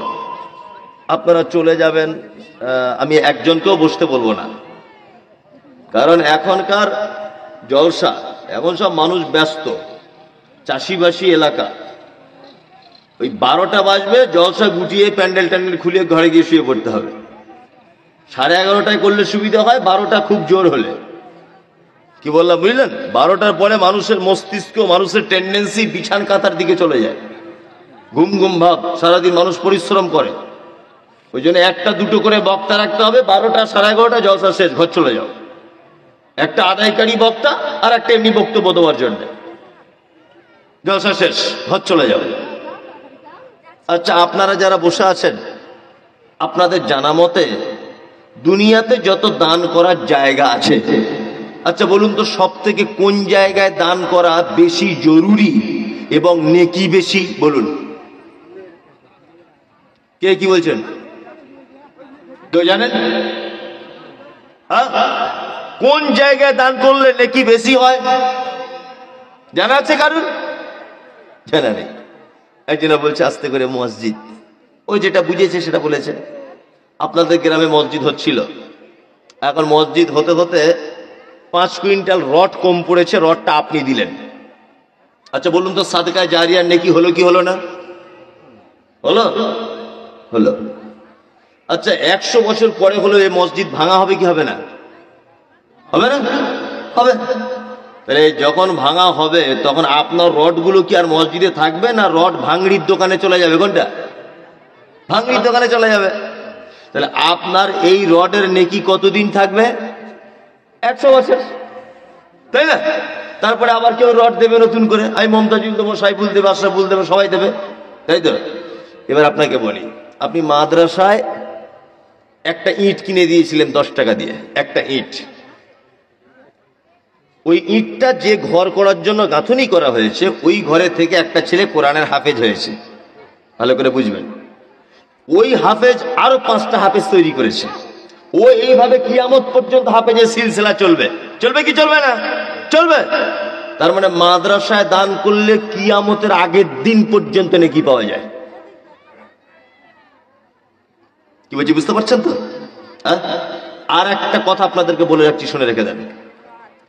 মসজিদে দান করবেন কেন? পৃথিবীতে 3টে জায়গা আছে যে জায়গার মসজিদে নামাজ পড়লে নেকি বেশি হয়। 1, কাবায় যদি আপনি 2 রাকাত নামাজ পড়েন 1 লক্ষ রাকাতের নেকি। মসজিদে নববী যদি আপনি 2 রাকাত নামাজ পড়েন 1000 রাকাতের নেকি, এটা সহিহ হাদিস। 3, মসজিদে আকসা জেরুজালেম ফিলিস্তিনের মাটিতে, ওখানে নামাজ পড়লে নেকি। আরেকটা নেকির হাদিস পাওয়া যায়, আল্লাহ নবী বলেছেন কেউ যদি বাড়ি থেকে ওযু করে মসজিদে কুবাতে গিয়ে 2 রাকাত সালাত যদি আদায় করে, তাহলে একটা উমরা হজের সমান নেকি পাওয়া যায়। তাহলে পৃথিবীতে 4টে মসজিদে গেলে নেকি এক্সট্রা করে পাওয়া যায়, তাই না? বাকি যত থাকলো আজমির, কাশ্মীর, ফুরফুরা, অমুক তমুক, হাবি জাবি, গাছতলা, পীরতলা, মাজার ফাজার, এখানে ওখানে কোনো জায়গায় সফর করলে 10টা নেকি পাওয়া যাবে না। দিল্লি মসজিদে নামাজ পড়লেও যে নেকি, মান্নাপাড়া মসজিদে নামাজ পড়লেও সেই নেকি, বোম্বের মসজিদে নামাজ পড়লে যে নেকি, আপনার গ্রামের মসজিদে টিনের ঘরে নামাজ পড়লে একই নেকি, কোনো নেকি ডিফারেন্স নাই। কে আপনাকে যুক্তি দিল? অনেক জায়গাতে জলসা করছে, বলছে মসজিদের উন্নতি কল্পে। মসজিদ কি করবে? বলছে মার্বেল পাথর লাগাবে। কি হবে মার্বেল পাথর লাগিয়ে মসজিদে? টিনের মসজিদেও যা নাকি মার্বেল পাথরের তাও নাকি একই নাকি। জলসা করছে, বলছে মসজিদের 4টে এসি লাগাবো। মসজিদে মানুষ থাকে কতক্ষণ? 10 মিনিট 20 মিনিট। জুম্মার দিনে 1 ঘন্টা। তো 1 ঘন্টা তুমি এসি ছাড়া কি মরে যাবে? 4টে এসির দাম এখন মোটামুটি 2 লাখ টাকার কাছাকাছি। 4টে এসি কিনবে মসজিদে 2 লাখ টাকা, তার জন্য আদায়ের জলসা। অথচ ওই মসজিদে মক্তব নেই যেখানে কোরআন শিক্ষার ব্যবস্থা হবে। এরকম মক্তব একটাও নেই। ওই জন্য আমি মমতাজুল ইসলাম আপনাকে বলছি, মসজিদে দান করার থেকেও লক্ষ কোটি গুণ বেশি দান করার প্রয়োজন মাদ্রাসায়। কারণ আপনারা জানেন একটা দেশকে বাঁচাতে পারে কারা? দেশের সেনা, সৈনিক। বলুন তো ইসলামের সৈনিক কারা? আলেম ওলামা। আর এই সৈনিকের কারখানা কোথায়? মাদ্রাসা। এই কারখানাগুলো যদি বন্ধ হয়ে যায় তাহলে ভাববেন ইসলাম টেকানো বড় মুশকিল হয়ে যাবে, বড় মুশকিল। মসজিদের জন্য চাঁদা তুলতে এলে 5 টাকা দেবেন, 5 টাকা। আর মাদ্রাসার জন্য এলে 500 টাকা দেবেন।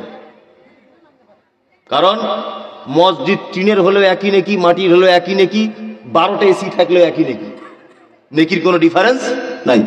কিন্তু মাদ্রাসার জন্য চাঁদা তুলতে আসুক, মাদ্রাসার শিক্ষকরা আসুক সরিষা আদায় করতে, ভুট্টা আদায় করতে, ধান আদায় করতে, বেশি বেশি করে দেবেন। কারণ ওখানে কোরআনের খিদমত হচ্ছে। কি হচ্ছে ওখানে? কোরআনের খিদমত হচ্ছে। এইবারে যারা আপনার এখানে বসে আছেন এতক্ষণ জেনে গেলেন যে মাদ্রাসায় দান করলে নেকি বেশি। এবার আমরা অনেক সময় নিজের নামে করি, বাপের নামে করি, মায়ের নামে করি, স্ত্রীর নামে করি, হাবি যাবি অনেকজনের নামে দান ধন করি। করি কি করি না?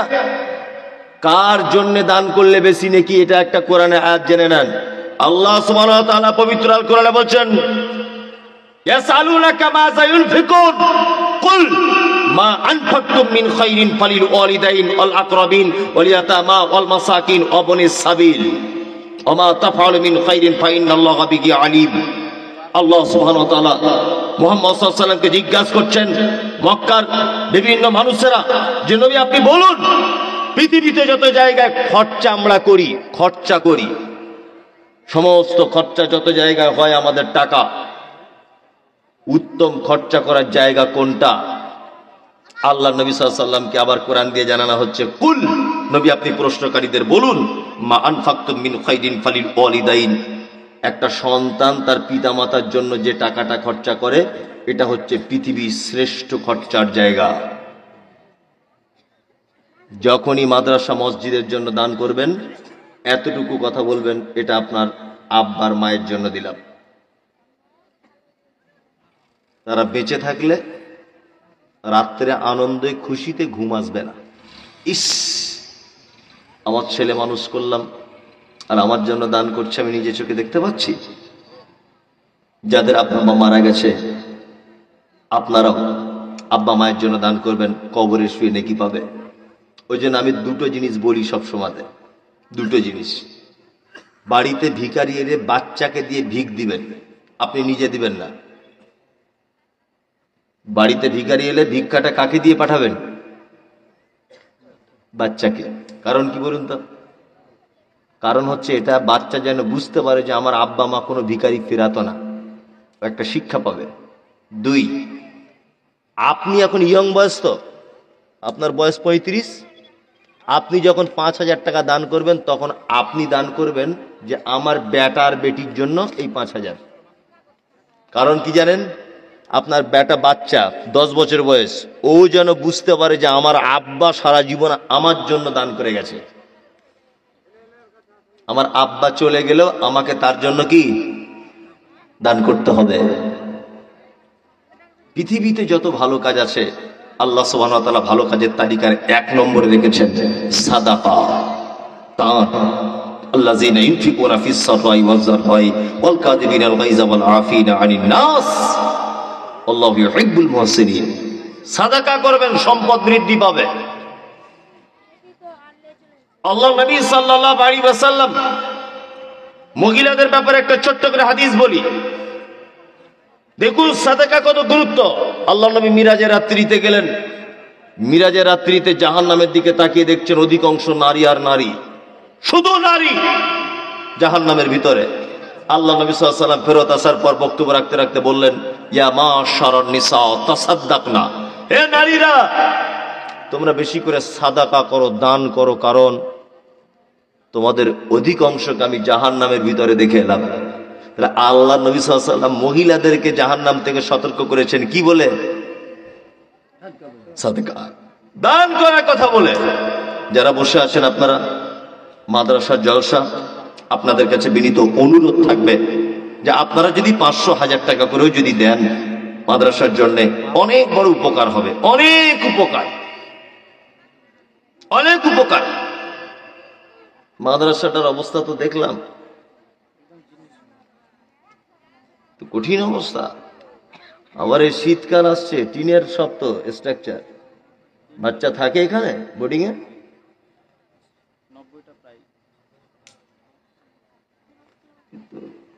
বিশাল অবস্থা তো। 3টা আপনার সব মাদ্রাসা পেপারস পত্র ওকে আছে?